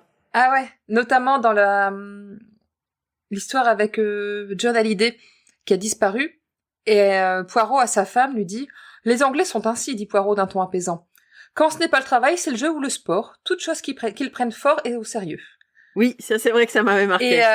Et ça, c'est clairement un pic à destination de son mari qui était passionné de golf et qui l'a délaissé carrément pour sa partie de golf et qui a fini par partir avec une jeune femme... avec une golfeuse. Amatrice de golf, oui. Bien meilleure golfeuse qu'Agatha.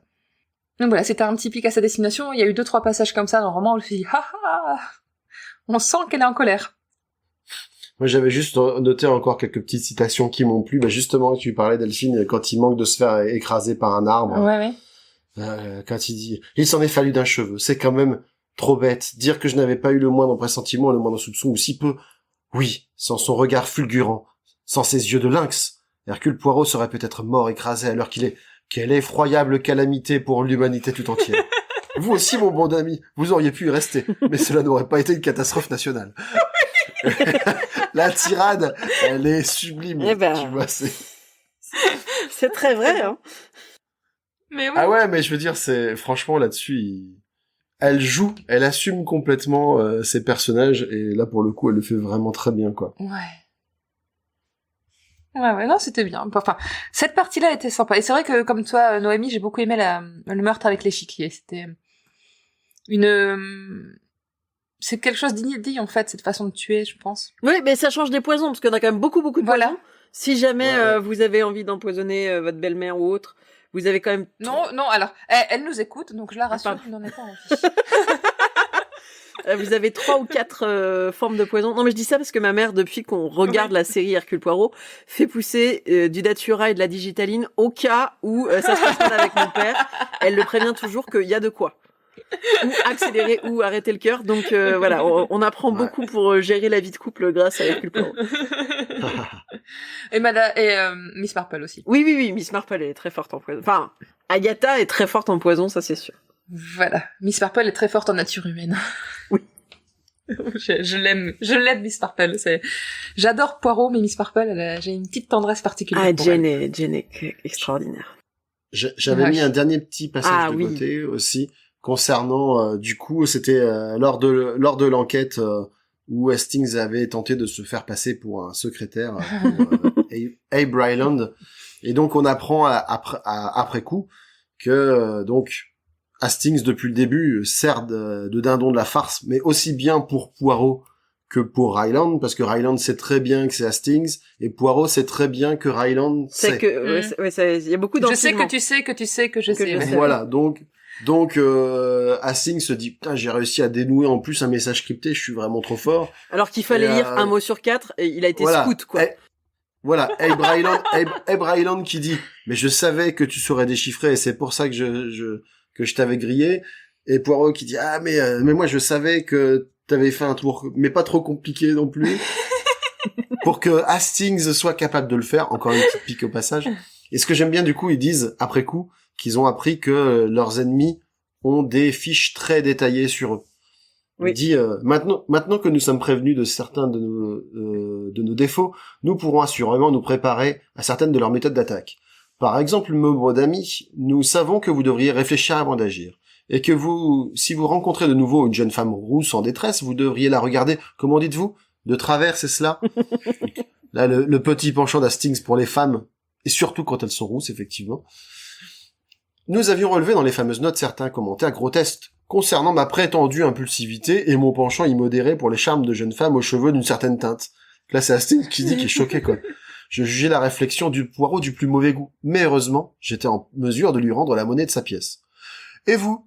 Allez-vous tâcher de vous corriger de votre vanité démesurée? Ou de votre, entre les guillemets, logique tatillonne? Je peux constater que mes citations ne lui faisaient pas plaisir. Oh, sans aucun doute, Hastings, leur jugement est-il erroné sur certains points. Ouais, il y a vraiment des moments qui sont très très drôles. Voilà. Mais c'est ça, elle est très bonne pour les dialogues, c'est clair, il y a pas de doute là-dessus, c'est... Bah, d'où Ça, son c'est goût ce pour qui le sauve théâtre. le roman. Aussi, Ça oui, se sent, bah, c'est- enfin... Mais voilà. Elle a toujours aimé le théâtre, ça c'est... Mais elle a ce don, effectivement, quand même, pour faire des personnages que l'on qualifierait de truculents. Oui, voilà. Voilà, On peut. c'est des personnages qui sont tout de suite identifiables, tout de suite sympathiques ou très antipathiques. Et en général, ça marche très bien. Mais je trouve qu'on va un peu moins loin que dans d'autres romans sur le Hastings bashing. Il a vraiment un Oui. rôle, il fait Il a avancer beaucoup plus de tendresse. l'intrigue, il est plus, c'est moins le bonnet. Du Il coup, fait moins- il est il plus fait- attachant, je trouve. Il fait moins chien fou. Mm. Ouais, bon, c'était ça. Ouais. J'aime bien Hastings aussi. Ouais. Nous allons donc passer maintenant à la rubrique suivante, à savoir la place de l'œuvre dans la vie d'Agatha Christie. Et là, on va attaquer un gros morceau. Le morceau. The big morceau. Est-ce que tu as lu ou pas encore? Ce que tu as écrit? Ouais. Ben, alors, je l'ai survolé, mais je connais l'histoire, donc je sais ce qui se passe. C'est quand même le moment de la vie d'Agatha qui est le grand mystère de la vie d'Agatha. Oui, alors il y a beaucoup de fictions audio sur ce moment qui sont toujours très bien. Je crois Ouais, qu'il y en a une faudrait que j'aille sur écouter France ça. Inter qui est vachement chouette. Mais oui, D'accord. c'est un grand moment. Exactement. Donc j'avais laissé Agatha la dernière fois qui avait écrit son premier vrai grand succès avec le meurtre de Roger Ackroyd qui s'était vendu à 4000 exemplaires à peu près, ce qui était énorme pour l'époque. Mais alors que sa carrière d'écrivaine décolle, sa vie privée, elle, est loin d'être idéale. Sa mère est décédée et son mari Archie a une maîtresse et il souhaite divorcer pour l'épouser. Agatha va tenter de le retenir, de le reconquérir, mais ça ne marche pas. Archie s'est définitivement presque installé à Londres et il ne revient que peu à Styles, la maison qu'ils ont achetée et redécorée complètement, retapée, et qu'ils détestent tous les deux. Et lorsqu'il est là, en fait, l'ambiance est très tendue et les altercations se succèdent. D'accord, oui. J'ai écrit un mot bizarre, c'est pas grave. La dispute de trop va se produire le 3 décembre 1926. C'est précis. C'est précis, mais c'est important. Les dates sont Donc le 3 importantes. décembre, c'est un vendredi. Ah. Agatha a prévu une excursion en famille à Beverly dans le Yorkshire. Mais au petit déjeuner, Archie lui annonce qu'il ne rentrera pas de Londres après son travail, parce qu'il va aller directement chez des amis, les James, chez qui Agatha sait très bien qu'il retrouvera sa maîtresse, Nancy Neal. Et retenez ce nom, c'est important. Pourtant, il avait promis de ne pas la voir, puisque le couple tente de se réconcilier. Agatha comprend alors qu'Archie veut toujours divorcer et qu'elle ne pourra pas l'éviter. Après un affrontement assez violent, qui a été rapporté par la cuisinière, Archie part et Agatha s'effondre. Elle va pourtant se reprendre et suivre le planning prévu de sa journée. Donc elle va voir, si je me trompe pas, sa belle-sœur, elle passe un petit moment avec elle a 2-3 autres activités qu'elle avait prévues, puis elle rentre chez elle vers 5 heures. Quand elle rentre, elle s'occupe de sa fille, elle la prépare au coucher, lui fait un petit bisou, bonne nuit, parce que Carlo, la gouvernante, est absente pour la journée. Elle avait accepté une invitation qu'Agatha l'avait incitée à prendre parce qu'elle pouvait s'occuper de la petite pour une fois. Agatha va dîner, et elle finit par accepter le fait que son mari ne rentrera pas. Elle l'attend, puis à 21h, elle se dit, bon, c'est mort. Et donc, elle décide d'écrire une lettre à Archie, dont on ignorera toujours le contenu, et une lettre à Carlo, dans laquelle elle lui demande d'annuler le séjour à Beverly, et elle explique qu'elle... Tout ça parce qu'il était pas rentré à 21h. Non, c'est parce qu'elle s'est rendue compte qu'il a été sincère quand tu as dit qu'il ne rentrerait pas et qu'il était bien parti avec sa maîtresse plutôt que essayer de recoller les morceaux de son couple. Je pensais que c'était parce qu'elle voulait pas rater le début de Joséphine Ange Gardien. C'était une fiction. Elle devait sans doute écouter des fictions audio. Certainement. Ouais, c'est ça. En fait, Delphine s'attendait à une intervention sérieuse de ma part. Mais oui. Et je l'ai vu, et moi je me suis dit, elle sait pas que je vais dire une connerie. Mais bon, voilà, c'est comme ça. Donc mais c'est bien, tu fais monter le suspense. Complètement. Elle demande à Carlo d'annuler le séjour à Beverly, et elle emporte avec elle la valise qu'elle avait prévue pour ce week-end. Elle enfile un manteau de fourrure. Elle annonce à la bonne qu'elle part se promener en voiture, et elle sort. Il est 21h45. Carlo rentre vers minuit, Agatha n'est pas encore rentrée, et elle se dit qu'elle a dû aller jusqu'à Londres et dormir à son club. Le lendemain matin, un policier se présente à la villa, vers 6h du matin. La Maurice Cowley de l'autrice a été retrouvée abandonnée pas loin de la maison des James, les amis chez qui Archie s'est rendu. La voiture est dans un endroit de sinistre réputation, pas loin d'un lac, et le radiateur de la voiture, donc la voiture a le radiateur enfoui dans des buissons, mais sans réelle trace de choc. L'aile est un petit peu enfoncée, mais rien indiquant un accident. La valise qu'Agatha avait emportée est dans la voiture, ouverte, et on trouve également le manteau de fourrure, alors qu'on est en plein hiver, et son permis de conduire. Et là, c'est vraiment une intrigue d'Agatha Christie. Ouais, Mais là, complètement. c'est quand la réalité dépasse la fiction. Complètement. Donc Archie rentre précipitamment de Londres, il lit la lettre, et la brûle. Il ne dira jamais ce qu'elle contenait. Donc on ne sait pas exactement ce qu'elle lui a dit à ce moment-là. Il y a même des suppositions dans tous les sens qui ont été faites, mais il y en a qui disent qu'elle annonce qu'elle accepte la séparation, d'autres qu'elle le menace, d'autres qu'elle indique ses intentions pour les jours à venir. On ne sait pas vraiment en fait. Juste, celui qui lit ça est un con. Peut-être. Le lundi 6 décembre, la presse locale commence à parler de la disparition.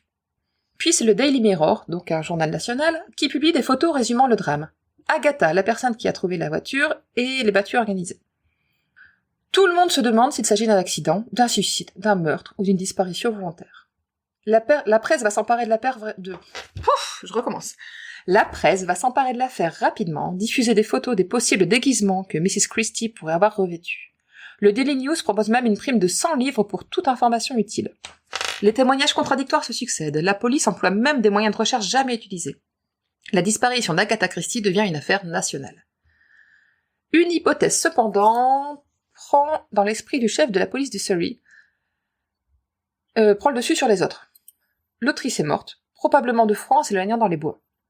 Et vu la région, il doute qu'on la retrouve rapidement. La région va quand même être ratissée avec l'aide de chiens, les étangs vont être sondés et on envoie même des avions pour survoler la zone. Aucune nouvelle de l'autrice.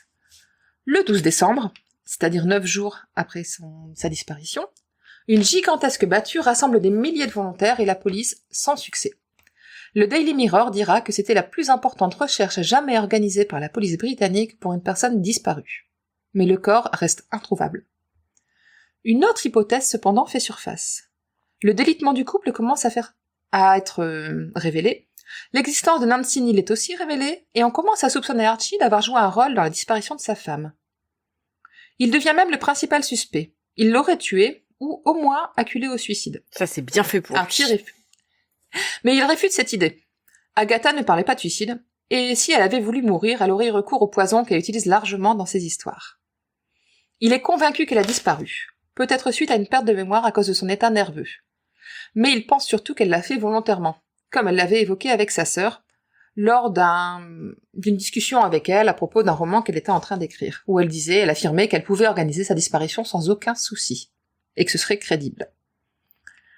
Le beau-frère d'Agatha, lui, a reçu une lettre de sa belle-sœur le 8 décembre. Lettre qui a été postée de Londres le 4 décembre, le samedi. C'est-à-dire Agatha est partie en voiture le vendredi soir et elle a réussi à poster une lettre de Londres le samedi matin. Elle y annonce être souffrante et avoir besoin de se rendre dans une station thermale de Yorkshire pour quelque temps. Mais comment est-ce qu'elle a pu poster cette lettre à Londres alors que sa voiture a été retrouvée dans le Surrey, loin d'une gare? 2 heures de marche à peu près. Peut-être qu'elle a écrit la lettre plus tôt dans la semaine, et qu'elle a chargé quelqu'un de la poster pour elle. C'est une des hypothèses. La police enquête dans le Yorkshire, mais aucune piste. Archie ne s'occupe même pas de cette partie de l'enquête. Toutes ces choses qu'on peut faire dans un si petit chien, c'est impressionnant. Elle est valide. Il y a une station thermale, tu peux y mener des enquêtes, il y a des gens qui se perdent. Je ne comprends pas. Je perds mon fil. Non, mais ça joue. Elle est border, mais elle est valide. Complètement. Donc, la publication du meurtre de Roger Ackroyd en feuilleton vient de commencer, et certains soupçonnent une tentative de publicité. Parce que forcément, on parle de Madame Christie, donc on va aller voir un peu ce qu'elle a écrit. En parlant de publicité, moi je me dis que les journaux à scandale de l'époque, enfin j'imagine qu'ils devaient déjà en avoir, ils ont dû faire leur chou gras. Complètement. Mais là ça devait être, je sais pas si ça existait déjà, je t'ai le montré Mirror quelques ou photos, le hein. Sun ou Mais des si, choses c'est comme ça. le Daily Mirror. Là ça devait être... C'est le Daily Mirror, notamment. Pour eux ça devait être vraiment Noël quoi. Ah, mais c'est le cas de le dire. Je t'avais montré des unes hier. Je suis en train de montrer à Greg. J'avais pas capté que une c'était biographie que avec, le Alors, Daily oui, quelle Mirror était biographie déjà là. tu utilises? Parce que moi, j'ai eu beaucoup de mal à trouver une biographie en français. Alors, j'en ai 3. T'en as 3. Donc déjà, il faudrait que j'achète son autobiographie pour la lire pour de bon. Oui, mais moi, je voulais pas commencer par celle-là, parce que je me dis qu'elle se jette sans doute un moi peu non des plus. fleurs. Voilà. Donc je lis Agatha Christie, Les mystères d'une vie de Marie-Hélène Baylac. Ok. Je mettrai tout ça sur Twitter, tiens, ça peut intéresser les Twitter et Insta.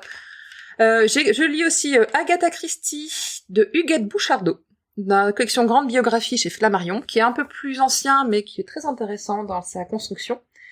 Et j'ai aussi un magnifique livre illustré que j'avais déjà présenté sur Instagram, qui s'appelle Agatha Christie, la romance du crime, par François Rivière, qui est magnifiquement illustré, tu vois, notamment. Ce genre Oh. de choses-là, avec Agatha des en maillot de bain. photos, et Nos auditeurs se complètement. régalent, hein, franchement. Ah oui, non, mais je montre, mais à la fin, il y a des petites gravures très très sympas. Enfin, franchement, celui-là, je l'avais déjà montré, il est en story permanente sur Instagram, vous pouvez aller voir, il est très très sympa, et les 3 sont plutôt bien construits, et se recoupent beaucoup. Ça me permet d'être sûre de ce que je raconte. C'est pas mal. Mais oui, parce que c'est vrai que des bios d'Agatha, il y en a peu en français. Il y en a beaucoup en Ouais. anglais. Mais oui, après, donc il y a une traduction de son autobiographie. Oui, une autobiographie, ça s'appelle. Et mon prochain achat, ça va s'appeler les 1001 vies d'Agatha Christie, qui apparemment a l'air aussi pas mal sur sa vie. D'accord. Pardon. Point bibliographie, on se refait. C'est normal. Ben justement, on parlait bibliographie, les célébrités de la littérature de l'époque se relaient pour émettre des hypothèses en se basant sur le style littéraire d'Agatha. Je n'ai plus les noms parce que c'était certains auteurs que je ne connaissais pas, mais chacun y va de sa petite hypothèse en disant « Mais si, vu qu'elle écrit ce genre de choses, peut-être qu'il s'est passé ça. Ah, mais si ça se trouve, elle l'a fait volontairement. Ah, mais non, c'est une vraie disparition. Et puis peut-être que... Enfin voilà, c'est comme ça. Et ça va même jusqu'à, comme je disais, Sir Arthur Conan Doyle, lui-même, qui se procure un gant qui a appartenu à l'écrivaine et le confie à un médium célèbre. Ce médium annonce qu'Agatha sera retrouvée le mercredi suivant. Moi, je l'aurais confié au chien du Yorkshire, mais ça, c'est... N'empêche que le médium avait raison. Agatha a bien été retrouvée le mercredi suivant. Ça, c'est un truc de dingue. Je veux dire, mais déjà le fait que Arthur Conan Doyle se mêle à l'enquête, qui file, plutôt que de filer ça à un fin limier de la police, qui file ça à un médium, hein, je pense que Sherlock Holmes se retournerait dans sa tombe s'il en avait une. Et en plus que le médium a raison. Donc là, globalement, t'es en... Je suis en PLS, là. Camoulox. Je veux dire, tu peux pas faire au-dessus. Et le médium, quant à lui, je pense que sa réputation a dû être faite suite à ça, quoi. C'est ça. Globalement, le coup de poker pour lui, ou alors, il avait eu les infos par Agatha Christie qui lui a dit « Je vais te mettre dans la confidence, tu vas voir Coco, tu vas apprécier. » Et donc, effectivement, Agatha sera retrouvée le mercredi 14 décembre, pardon. En fait, des musiciens d'orchestre d'un hôtel d'une station balnéaire du Yorkshire, Harrogate, se sont rendus au commissariat pour annoncer qu'une femme ressemblant à la disparue se trouvait dans l'hôtel où ils jouaient le soir des concerts de jazz et où les gens dansaient. Le chef de la police est persuadé que l'autrice est morte, et donc il prête pas trop attention à cette déclaration. Et il va falloir que les gens insistent, les musiciens insistent en disant si, elle lui ressemble quand même vachement beaucoup, hein, pour qu'il décide de contacter Styles pour demander que quelqu'un aille identifier cette femme. C'est Carlo qui a reçu l'information, mais c'est Archie qui va se déplacer. Ah bah quand même, hein. Bon. La femme en question est arrivée en taxi le 4 décembre en fin de journée, en indiquant qu'elle venait de Londres. Elle déclare s'appeler Teresa Neal, tiens donc, et qu'elle vivrait normalement au Cap en Afrique du Sud. Ville et pays qui ont énormément d'importance pour Agatha Christie, puisque c'est un des moments préférés de son voyage autour du monde. Elle n'avait qu'une petite valise, ayant laissé ses affaires chez des amis à Torquay, ville où se trouve la maison d'enfance d'Agatha Christie. Ça commence à faire beaucoup de coïncidences. C'était apparemment une cliente plutôt normale de l'hôtel, appréciée des autres pensionnaires, de bonne humeur, bonne vivante, qui faisait des bains thermaux, des massages, des enveloppements, et qui le soir menait la belle vie au restaurant de l'hôtel et sur le dancing après avec les autres pensionnaires. Alors ça, Agatha Christie au dancing, je vais bien voir. Hein. Ah, il paraît qu'elle adorait ça. Pourtant, la directrice a remarqué quand même que cette Teresa Neal portait les mêmes chaussures que la femme disparue sur les photos diffusées par la presse. Ça, si c'est pas un indice à l'Agatha Christie, elle est obsédée par les chaussures dans le roman. Il y a cette histoire de godasse, et là, j'étais... C'est clair. Dites-moi, elle a la même chaussure que la disparue? Ouais, mais c'est surtout qu'elle a la même tronche que la disparue. Ben justement, oui. Certains pensionnaires et certains membres du personnel de l'hôtel ont quand même relevé sa ressemblance physique avec la disparue. Ils lui ont même fait remarquer. Et cette femme a dit « Moi non, vous exagérez, je ne ressemble pas tant que ça. » Il a quand même fallu 10 jours pour que quelqu'un de l'hôtel se décide à parler à la police. Les musiciens ne sont pas allés voir le journal qui avait proposé 100 livres de récompense, tout simplement parce qu'ils avaient peur de se faire virer de l'hôtel, puisque l'hôtel met en valeur sa discrétion quant à sa clientèle. Et aller parler de ça au journal, ça aurait fait scandale et ça aurait entaché la réputation de l'hôtel et donc risqué de faire perdre leur travail musicien. Il se dit d'ailleurs que l'hôtel habiterait encore aujourd'hui un certain Xavier Dupont de L qui coule des jours heureux. Dans le Yorkshire. Voilà. Dans le Yorkshire, le pauvre. Le pauvre. Et tout le monde sait qu'il est là et ça se passe très bien. Et il adore aussi le dancing. Je sais pas si c'est vraiment un élément pertinent, mais... Il a même refait complètement le parquet. Ouais. Pareil. Il est décidé qu'Archie fera une observation discrète de la fameuse cliente au restaurant pour s'assurer que c'est bien sa femme, sans faire d'esclandre dans l'hôtel. Donc il s'installe tranquillou au restaurant, à une table proche de la table de la cliente, et c'est bien Agatha. Du coup, Archie va la voir, et Agatha le regarde. Elle s'y pas, elle a pas l'air plus contente que ça de le voir, et elle annonce finalement à un autre client que « je suis désolée, je pourrais pas danser avec vous ce soir parce que mon frère vient d'arriver ». En montrant Archie. Et au policier qui lui demande si elle sait qui elle est et où elle répond qu'elle est plutôt confuse sur le sujet. Tard, donc Archie et Agatha vont discuter à table. Personne ne sait ce qu'ils se sont dit pendant cette discussion. Ils vont aller ensuite dans la chambre d'Agatha, puisqu'ils sont mariés et femmes, ça pose pas de problème. Enfin, c'était son frère il y a 2 minutes. Hein. Oui, mais il a reconnu que c'était sa femme. Elle a perdu la tête. Donc ils ont discuté, apparemment ils ont discuté tard dans la nuit aussi dans la chambre. Et après, suite à cela, Archie va déclarer à la presse, dans la nuit toujours, que c'est bien sa femme et qu'elle souffre d'une perte totale de mémoire et d'identité. Elle ne sait pas qui elle est, ni pourquoi elle est là. Et c'est d'ailleurs cette amnésie qui est retenue comme cause de la disparition. Pourtant, la presse n'accepte pas cette thèse de l'amnésie et se penche sur les points d'ombre de l'affaire. Qu'a fait Agatha pendant la nuit du 3 au 4 décembre? Pourquoi avoir laissé sa voiture si près de là où était son mari? Pourquoi avoir utilisé ce nom de Neil à l'hôtel? Et pas un autre nom, en fait, puisque c'est le nom de la maîtresse de son mari. Pourquoi est-ce que ce serait pas un coup monté pour se faire de la pub ou se venger de son mari? Et surtout, elle a déjà utilisé la perte de mémoire dans ses œuvres. Ça rappelle quand même quelques petites choses. Notamment dans, je crois que c'est dans L'homme au complet marron. Oui, enfin, je veux dire Enfin, dans plusieurs de ses romans, elle a utilisé cette perte de mémoire, quoi. L'amnésie, Donc, bah, même là, hein. Là aussi, le oui. scientifique, voilà, ils ont trouvé un moyen pour lui faire perdre toute la mémoire, tout ce qu'il sait. C'est quand même... C'est quand même très louche. pratique pour pas résoudre l'enquête trop vite, quoi. Donc en fait, le couple est obligé de quitter l'hôtel en catimini tant les journalistes sont pressants, et ils vont se réfugier chez la sœur d'Agatha. Le Daily News va même envoyer un télégramme à Agatha Christie en la sommant de donner des explications sur sa disparition à toutes les personnes qui se sont tant investies pour la retrouver et qui ne croient pas à cette perte de mémoire étant donné son comportement à Harrogate et le fait qu'elle ait utilisé le nom d'une personne réelle pour s'enregistrer à l'hôtel. L'idée d'un coup monté prend de l'ampleur et même un certificat médical attestant de l'amnésie fourni par Archie ne convainc pas. Agatha ne sortira pas de son silence avant février 1928, en donnant sa version dans une longue interview au Daily Mail. Et voici ce qu'elle en dit. Elle dit qu'elle était dépressive suite à la disparition de sa mère et qu'elle pensait au suicide. Elle a erré en voiture une bonne partie de la nuit jusqu'à ce que sa voiture heurte quelque chose. Elle a été projetée contre le volant et sa tête a heurté un objet. C'est alors qu'elle a perdu la mémoire et est devenue Mrs. Neal, une nouvelle femme. Elle conserve quelques souvenirs confus de son périple jusqu'à l'hôtel et garde un souvenir heureux de son séjour. Elle a même suivi la disparition dans la presse et n'a jamais pensé que c'était elle dont il était question. Cette version ne convainc toujours pas, car elle laisse trop de questions en suspens. Agatha, elle va se murer dans le silence et fuir la peste comme la presse. La presse comme la peste. Mais c'est plus bizarre. L'absus est révélateur. Elle va fuir la presse comme la peste et toute sa vie elle détestera les références à son amnésie et répugnera à en parler elle-même. L'affaire Christie est restée longtemps un mystère. Après la mort de l'écrivaine, certaines choses sont ressorties, plus ou moins fantaisistes, allant même jusqu'à la réalisation d'un film avec Dustin Hoffman dans le rôle d'Archie, dans lequel Agatha tente de se suicider en faisant de Nancy Neal la coupable involontaire de sa mort. En faisant un montage qui fait en sorte qu'elle est dans un bain, si je me souviens bien, dans un bain à l'hôtel thermal. Mm-hmm. Elle est dans un bain et Nancy, en allumant la lumière, déclenche l'électrocution d'Agatha. Dans le film, en tout cas. C'est comme ça que ça a été mis, ils se sont inspirés du joueur d'échecs, du coup. Je pense. Si t'as une position particulière, le contact se fait et puis hop.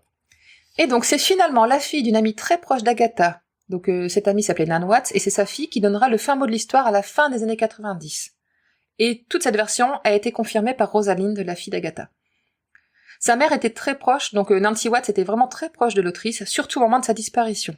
C'était sa confidente.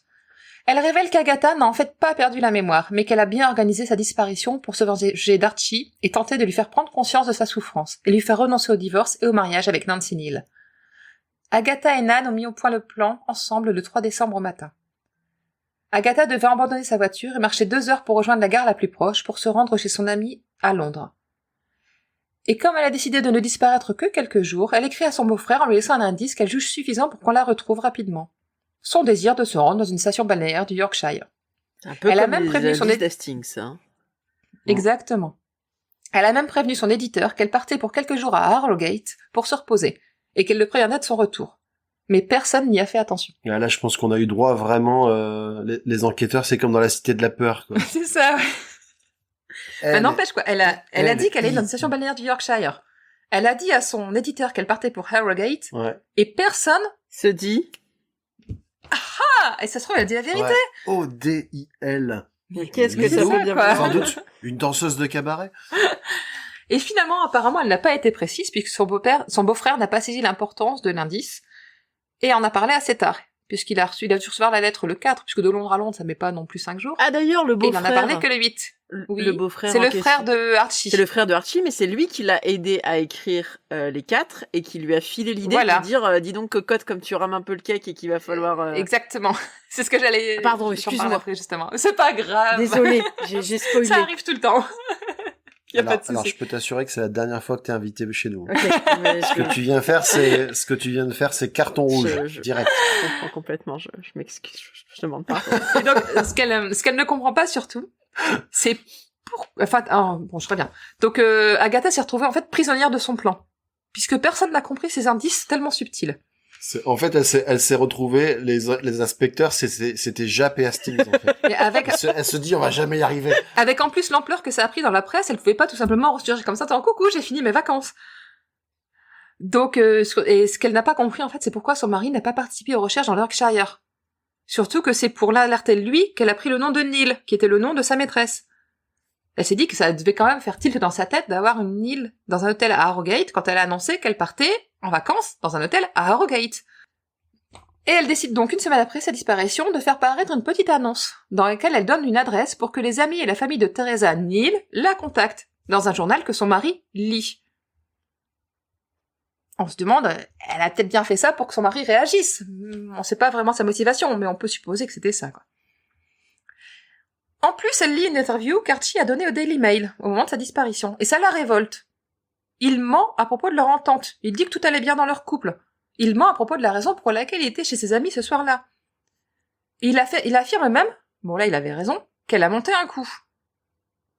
C'est pour ça qu'Agatha a décidé de jouer l'amnésie, et de s'y tenir tout le temps, en permanence. En fait, elle a vraiment en plus honte d'avoir vu sa vie étalée au grand jour et ne veut pas que ça se reproduise. C'est pour ça qu'elle va fuir la presse comme la peste. J'y arriverai pas, celle-là. C'est pour ça qu'elle veut plus aucun contact avec la presse et qu'elle donnera très peu d'interviews, qu'elle laissera très peu les journalistes interférer dans sa vie. Alors, on se doute bien que toute cette histoire n'a pas été très propice à la concentration à l'écriture. D'autant plus qu'Agatha n'a pas réussi à écrire une ligne depuis le décès de sa mère. Ce qu'on peut comprendre, elle en était extrêmement proche et ça l'a bouleversée. Pourtant, dans son contrat, elle doit produire un livre en 1927.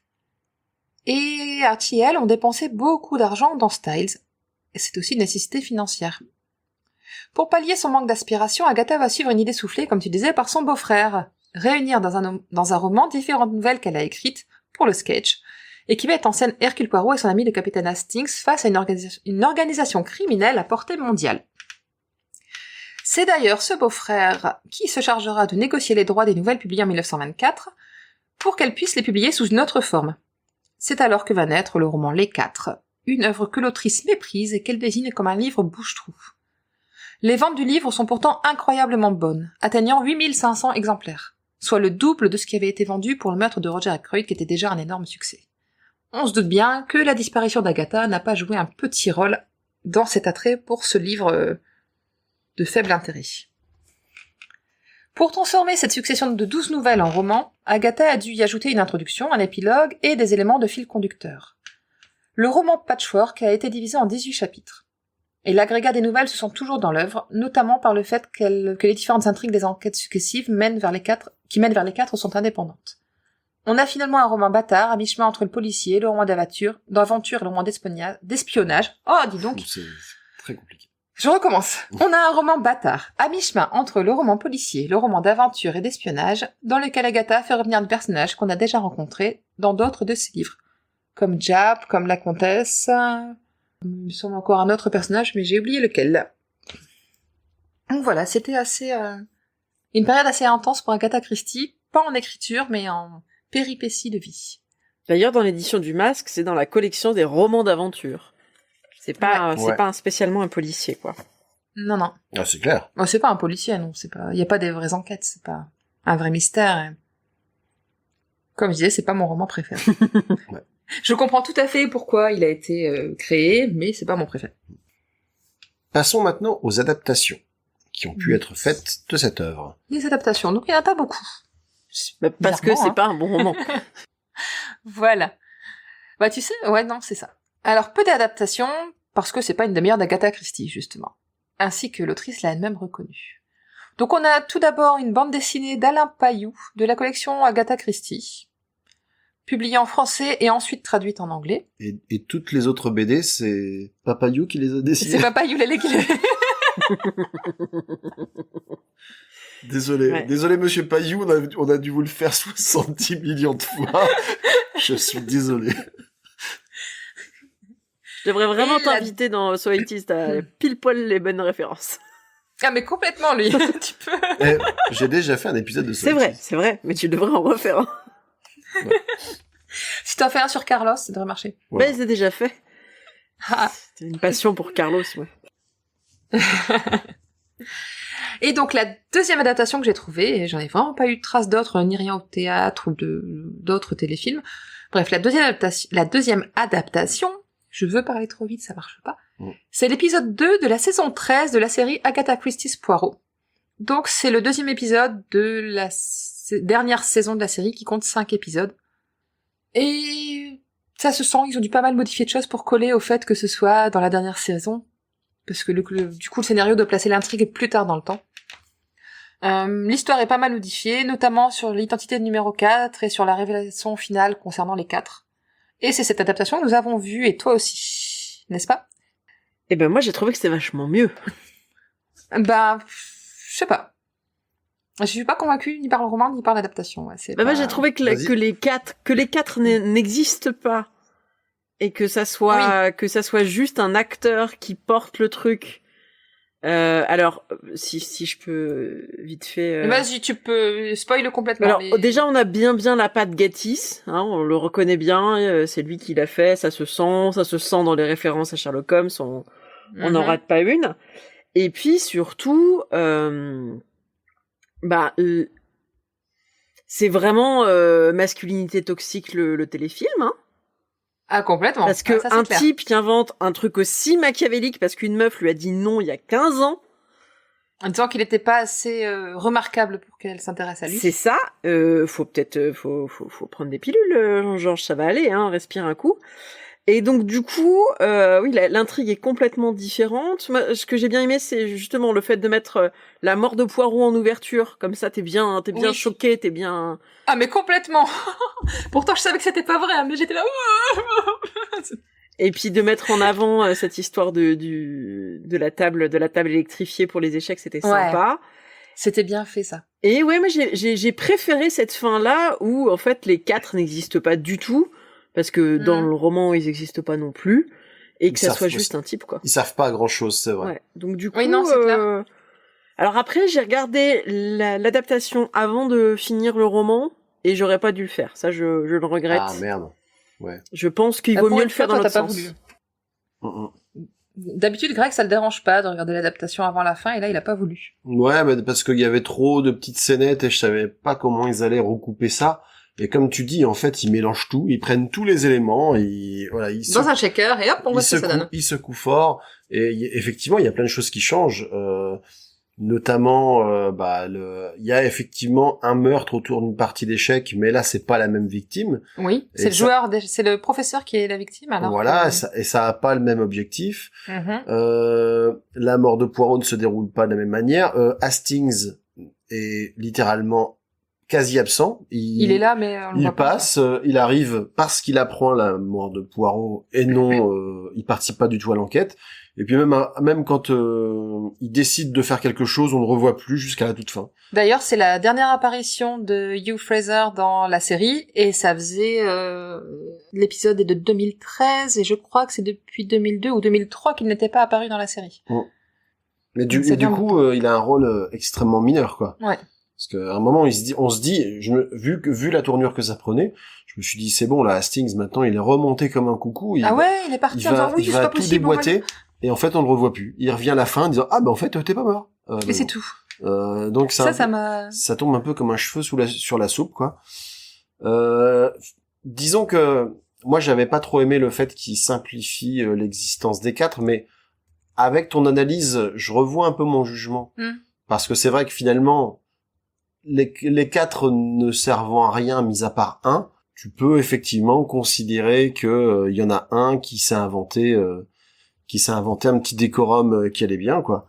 Par contre, tu vois, le truc que je trouve un peu bizarre, c'est que on sait que Madame Olivier, là, ne s'intéresse pas aux radiations, mais aux neurotoxines. Ouais. Et l'acteur a réussi à se procurer de ces neurotoxines pour paralyser le millionnaire et Madame Olivier pour sa mise en scène finale.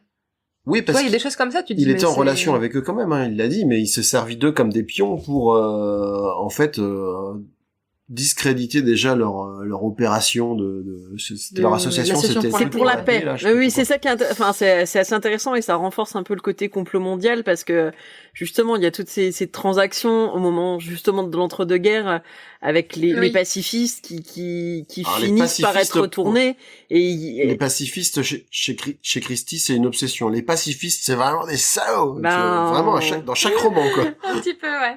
Historiquement, il a pas complètement tort, mais du coup, voilà, on ressent bien ça, alors que ça se sent pas forcément dans le roman. Et la scène du radiateur est là aussi assez choc, parce que pour le coup, c'est un peu gore. Voilà, on regarde tous les Agatha Christie sur TMC quand on fait la sieste le dimanche, et là, ça réveille un peu. On est wouh. Bah, surtout qu'en plus, le radiateur, je l'imaginais pas comme ça, parce que sa petite grille de protection, on se dit que le mec, il a dû finir un peu toasté. Ouais, il est grille-pain, c'est complètement, on dirait un grille-pain tout nu. C'est ça, quoi. Ouais, et j'étais, wouh, là, bah voilà. Et c'était les premiers radiateurs électriques, je crois. Alors qu'il y a une cheminée derrière, enfin, moi, j'aurais mis dans la cheminée, mais chacun sa cam. Mais oui, mais l'adaptation, elle est pareille, elle est un peu mais je trouve que la fin est meilleure que dans le roman. C'est pas faux. Au niveau de la fin, oui, je suis bien d'accord. Mais du coup, on n'a pas le jumeau d'Hercule Poirot. Non, ça c'est grande tristesse. Non. Bah ouais. Et il y a pas non plus d'ailleurs la comtesse Rossakoff. Non, la comtesse n'est pas là non plus. Bah non, puisque l'organisation n'existe pas, en fait. Ouais. C'est un peu dommage. Par contre, j'ai bien aimé tout le passage où on voit Hercule Poirot faire ses recherches, où on le voit enquêter, contacter tous les différents acteurs et mettre en place les pièces un petit peu à la fois. Là, c'était pas mal construit. Et du coup, je vois tes notes, Noémie, et il y a aussi un autre point sur lequel tu as parfaitement raison, c'est que c'est beaucoup plus local, vu que c'est une fausse organisation, là où tu as un côté très aventure avec Hercule Poirot, avec l'histoire de la seringue au curare, avec toutes ces histoires de Chinois, avec les scènes à Paris, le final qui se trouve en Italie, quoi. Là, ils avaient moins de budget. Et ils ont tout fait à Londres. Ils ont fait une vraie enquête et pas un roman d'aventure, en fait. Oui, et puis je trouve que l'aspect, justement, sur le rapport de Christie au théâtre, mettre à ce point-là en valeur les acteurs, ce qui est dans le roman déjà, hein. L'acteur, le rôle de la transformation, qu'est-ce que c'est qu'un acteur qui s'approprie ses personnages jusqu'à leur ressembler. Sur cet aspect-là de qu'est-ce que c'est que jouer, j'ai trouvé ça pas inintéressant, même d'un point de vue un peu théorique, de me dire, bah voilà, Christie, elle est quand même là-dedans, en train de réfléchir à comment on fait un personnage, comment on incarne un personnage, et c'est pas, et du coup, que l'adaptation se focalise sur ce personnage de l'acteur un peu raté, c'est pas plus mal. Du coup, j'étais très surprise quand on a le meurtre de la jeune femme, de la jeune actrice dans le roman, alors que dans l'adaptation, elle survit jusqu'à la fin. Ouais. Alors, petit point doublage comme on fait d'habitude, ce n'est plus Roger Carrel qui fait la voix d'Hercule Poirot, malheureusement. Ça me manque, sérieusement, ça me manque. Mais par contre, c'est quand même un acteur qui a une certaine expérience du doublage parce que c'est le comédien qui double Anthony Hopkins notamment. Oui. C'est perturbant du coup. Alors qui a pas le côté qui a pas tout à fait le côté enjoué d'Hercule Poirot, mais qui du coup incarne un Poirot peut-être un peu plus fatigué, un peu plus au bout du rouleau, et voilà, quand on considère son âge, ça passe quand même. Après, je vois que t'as mis une remarque aussi sur Miss Lemon qui n'apparaît pas dans le roman. C'est tout simplement parce qu'elle n'est pas encore apparue dans les histoires d'Hercule Poirot, alors elle apparaît un tout petit peu comme la logeuse, mais elle n'a pas de nom. Alors qu'elle est vraiment beaucoup plus présente dans la série depuis longtemps. Elle fait partie vraiment des personnages qu'on voit quasiment à chaque épisode. J'en ai revu quelques-uns ce week-end et je me suis dit que la coiffure de Miss Lemon avec ses petites accroches-cœurs là sur le front, c'était littéralement pas possible. Mais ça m'a fait rire de la voir. Et d'ailleurs, ils ont tous pris sacrément un coup de vieux. Hein. Quand on les a vus, on voit que c'est la fin de la série parce que... Ouais, c'est clair. Ah ouais, non, c'est aussi bien Hastings que Japp, tu sens que le temps est passé par là. Hein. Même Poirot, quoi, ça se voit. C'est normal, vrai. hein. Eh oui. Et moi, je trouve que ça donne une tonalité. Bah, en plus, c'est comme si on est plus avancé, on va plus vers la fin de la guerre, et ça donne une tonalité dramatique qui est intéressante aussi. Et puis c'est logique parce que là, pour le coup, on est vraiment sur la fin de carrière de Poirot. Là, ils ont remis les choses un peu plus dans l'ordre finalement. Ouais, c'est voilà, c'est pour ça que ça m'a étonné quand tu m'as parlé des 4, qu'un roman du début. Je me suis dit tiens, c'est marrant que l'adaptation soit là, c'est pas inintéressant. Mais il y a eu la même chose avec le meurtre de Roger Ackroyd et avec La mystérieuse affaire de Styles, qui est normalement le tout premier roman. Ça se situe, Styles c'est dans la saison 2, Roger Ackroyd c'est dans la saison 7. Donc ils ont vraiment réorganisé les choses à leur sauce, et à chaque fois ils s'arrangent pour replacer un contexte qui fait que c'est logique dans l'enchaînement. C'est plutôt pas mal fait, là. Mais moi, c'est ce que j'aime bien avec parce que finalement, en préparant l'émission, j'ai réfléchi un petit peu et je me suis dit, en fait, j'aime bien les adaptations d'Agatha Christie, que ce soit celle de la série avec David Suchet ou les versions françaises qui sont toujours un petit peu remaniées. Il y a eu toute la série des Mon petit doigt m'a dit que moi j'ai beaucoup aimé. Et ce qui est assez fou, c'est que même quand on a beaucoup lu Agatha Christie, je trouve qu'à chaque fois les adaptations réussissent à nous surprendre, parce qu'en général c'est assez peu littéral, on reste sur des mécaniques. Oui. Mais du coup, moi je suis comme il y en a beaucoup et que des fois les mécaniques se ressemblent un peu. Je sais jamais trop si c'est la cuisinière ou la bonne ou la ou la grande bourgeoise qui va commettre le crime. Et ce que j'aime, c'est cette ambiance justement un peu surannée et qui est retranscrite de façon différente. Et je trouve que même les adaptations les petits meurtres d'Agatha Christie, elles sont pas c'est pas déshonorant. Non, et je trouve que ça peut être vraiment chouette parce que j'aime bien le décalage que ça crée. Et finalement, ça marche bien avec le Nord, le côté bah voilà, les maisons en briques et vraiment je trouve que c'est une grande richesse d'Agatha Christie d'être un matériau qui permet à ce point-là d'avoir des variations, ce qui me choquerait pas qu'on ait pareil dans le même sens qu'on a eu avec Sherlock Holmes, qu'on ait un Poirot ou une Marple un peu actualisé. Je pense que ça pourrait marcher pas mal, et c'est même quelque chose que j'attends plutôt qu'une énième reconstitution impeccable d'un 20e un peu fictionnel avec la moustache. Après moi clairement quand je vois David Suchet, je suis à fond sur son appartement, son service à thé, il est sublime, enfin tout est années 30 à fond. C'est fauteuil, j'adore, mais je me dis que c'est possible de l'actualiser et que ce matériau se prête vraiment à tout, et très très polymorphe, et dit des choses sur la nature humaine qu'on retrouve chez Maigret, je lâche pas mes marottes, qui sont hyper fins, qui sont toujours hyper fortes, et la jalousie, les questions d'argent, les questions de rapports familiaux qui sont quand même très proches. C'est toujours important. Et ben c'est des trucs qui sont vraiment alors je vais pas encore d'actualité. Non, mais je vais pas le comparer à la Bible, mais on est sur des histoires tellement fondamentales qu'on peut retomber sur des grands classiques finalement. Non, mais si tu veux faire une comparaison un peu moins grandiloquente que la Bible, tu peux juste prendre le travail qu'a réussi à faire la BBC sur le Sherlock Holmes avec Benedict Cumberbatch. Oui, c'est à ça que je pensais. Oui, il est très très bien, oui. Clairement, c'est Sherlock Holmes, mais c'est pas Sherlock Holmes, parce que l'époque. Et pourtant, j'ai accroché alors que je suis intransigeante sur Sherlock. Je veux dire, il prend l'hélicoptère, c'est un Sherlock Holmes du 21e siècle. Oui, mais si tu veux, c'est pour ça que je parlais de Gatiss tout à l'heure, parce que Gatiss est le réalisateur de ces Sherlock Holmes-là, et il est aussi réalisateur et parfois acteur dans les Hercule Poirot, la série, et je pense que là-dessus, c'est vraiment plus que le génie d'Agatha Christie. Sur les adaptations, c'est le génie de Gatiss qui fait tout. Bien sûr. Parce que Gatiss, il est nourri de ça. Et de même que Agatha Christie, elle est elle-même, je pense, un jalon dans la littérature féminine anglaise. Elle est nourrie par Jane Austen, elle est nourrie par Mary Shelley. Il y a c'est quelque part, je trouve, un aboutissement de ces écritures féminines. Alors, j'irai pas jusqu'à dire féministe, parce que je pense sincèrement que Agatha Christie l'est pas. Mais ça, enfin, l'écriture de Agatha, elle vient pas de nulle part, et ça se sent. Ça se sent dans ses références, ça se sent même dans les prénoms de ses personnages. Jane Marple, elle s'appelle pas Jane par hasard, quoi. Bien sûr. C'était le moment littéraire, pardon. C'était très bien, non, mais c'est très bien, c'est un podcast littéraire, attends, c'est... Tu peux, écoute, on peut pas faire que des blagues sur les Yorkshire. Mais on peut aussi faire des blagues sur les papayous et sur les Yorkshire. Aucun problème, il y a de la place. Venez comme vous êtes. C'est ça. Exactement. On a fait 2 heures, là, c'est beaucoup quand même. C'est rare qu'on fasse aussi longtemps, j'avoue. J'allais dire que je pense que, sauf mention express de votre part, nous avons fait le tour. Je pense, hein. Oui. Donc, Oui, je pense. on va de nouveau remercier Noémie de nous avoir tenu compagnie ce soir. Est-ce que tu peux nous rappeler où nos auditeurs peuvent te retrouver? Alors ils peuvent. Pas forcément physiquement, mais en tout cas, Oralement. voilà, parce que ça peut être dangereux. Il y a des Non, gens non, bizarres mais- sur Internet. Oralement, par la voix, on peut me retrouver chez Podcut dans Sweaties et sur la radio RCF sur nos frères aînés. Et j'espère avoir bientôt la chance d'accueillir l'un ou l'autre d'entre vous, ou peut-être les deux, pour parler d'une adaptation d'Agatha Christie bientôt dans Sweaties. Ce sera Ça moi. sera toi, donc c'est parfait. Ouais, Et c'est ouais. ça. Agatha Christie est un podcast du label Podcut. Vous pourrez nous retrouver ainsi que les nombreux autres podcasts du label sur le site podcut.studio et sur le serveur Discord Podcut. Vous pouvez également nous soutenir en donnant au Patreon de Podcut.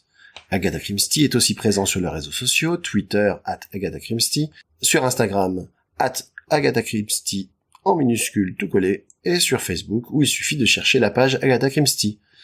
Et n'oubliez pas de participer à notre concours en collaboration avec le livre de poche. T'as remarqué qu'il a pris sa petite voix toute douce pour les... Ah oui, non, mais moi ça. aussi j'ai une voix des annonces Podcut, alors je suis contente d'entendre celle de Greg. Alors, tu vois, après je peux te la faire en version téléphone rose aussi. Ah oui, j'appelle ça la voix de Christie. Flippette. Ouais. Agatha Christie est un Christie. podcast du label Podcast. Vous pourrez nous Il va falloir qu'on retrouver, fasse un numéro Ainsi- spécial 14 février. tu sais. c'est ça, ainsi que les nombreux autres podcasts. J'ai pas regardé, j'aurais bien... D'ailleurs, en parlant de ça, j'ai pas regardé, mais j'aurais bien aimé que Christmas Pudding tombe au moment de Noël, mais je suis pas sûre que ce soit le cas.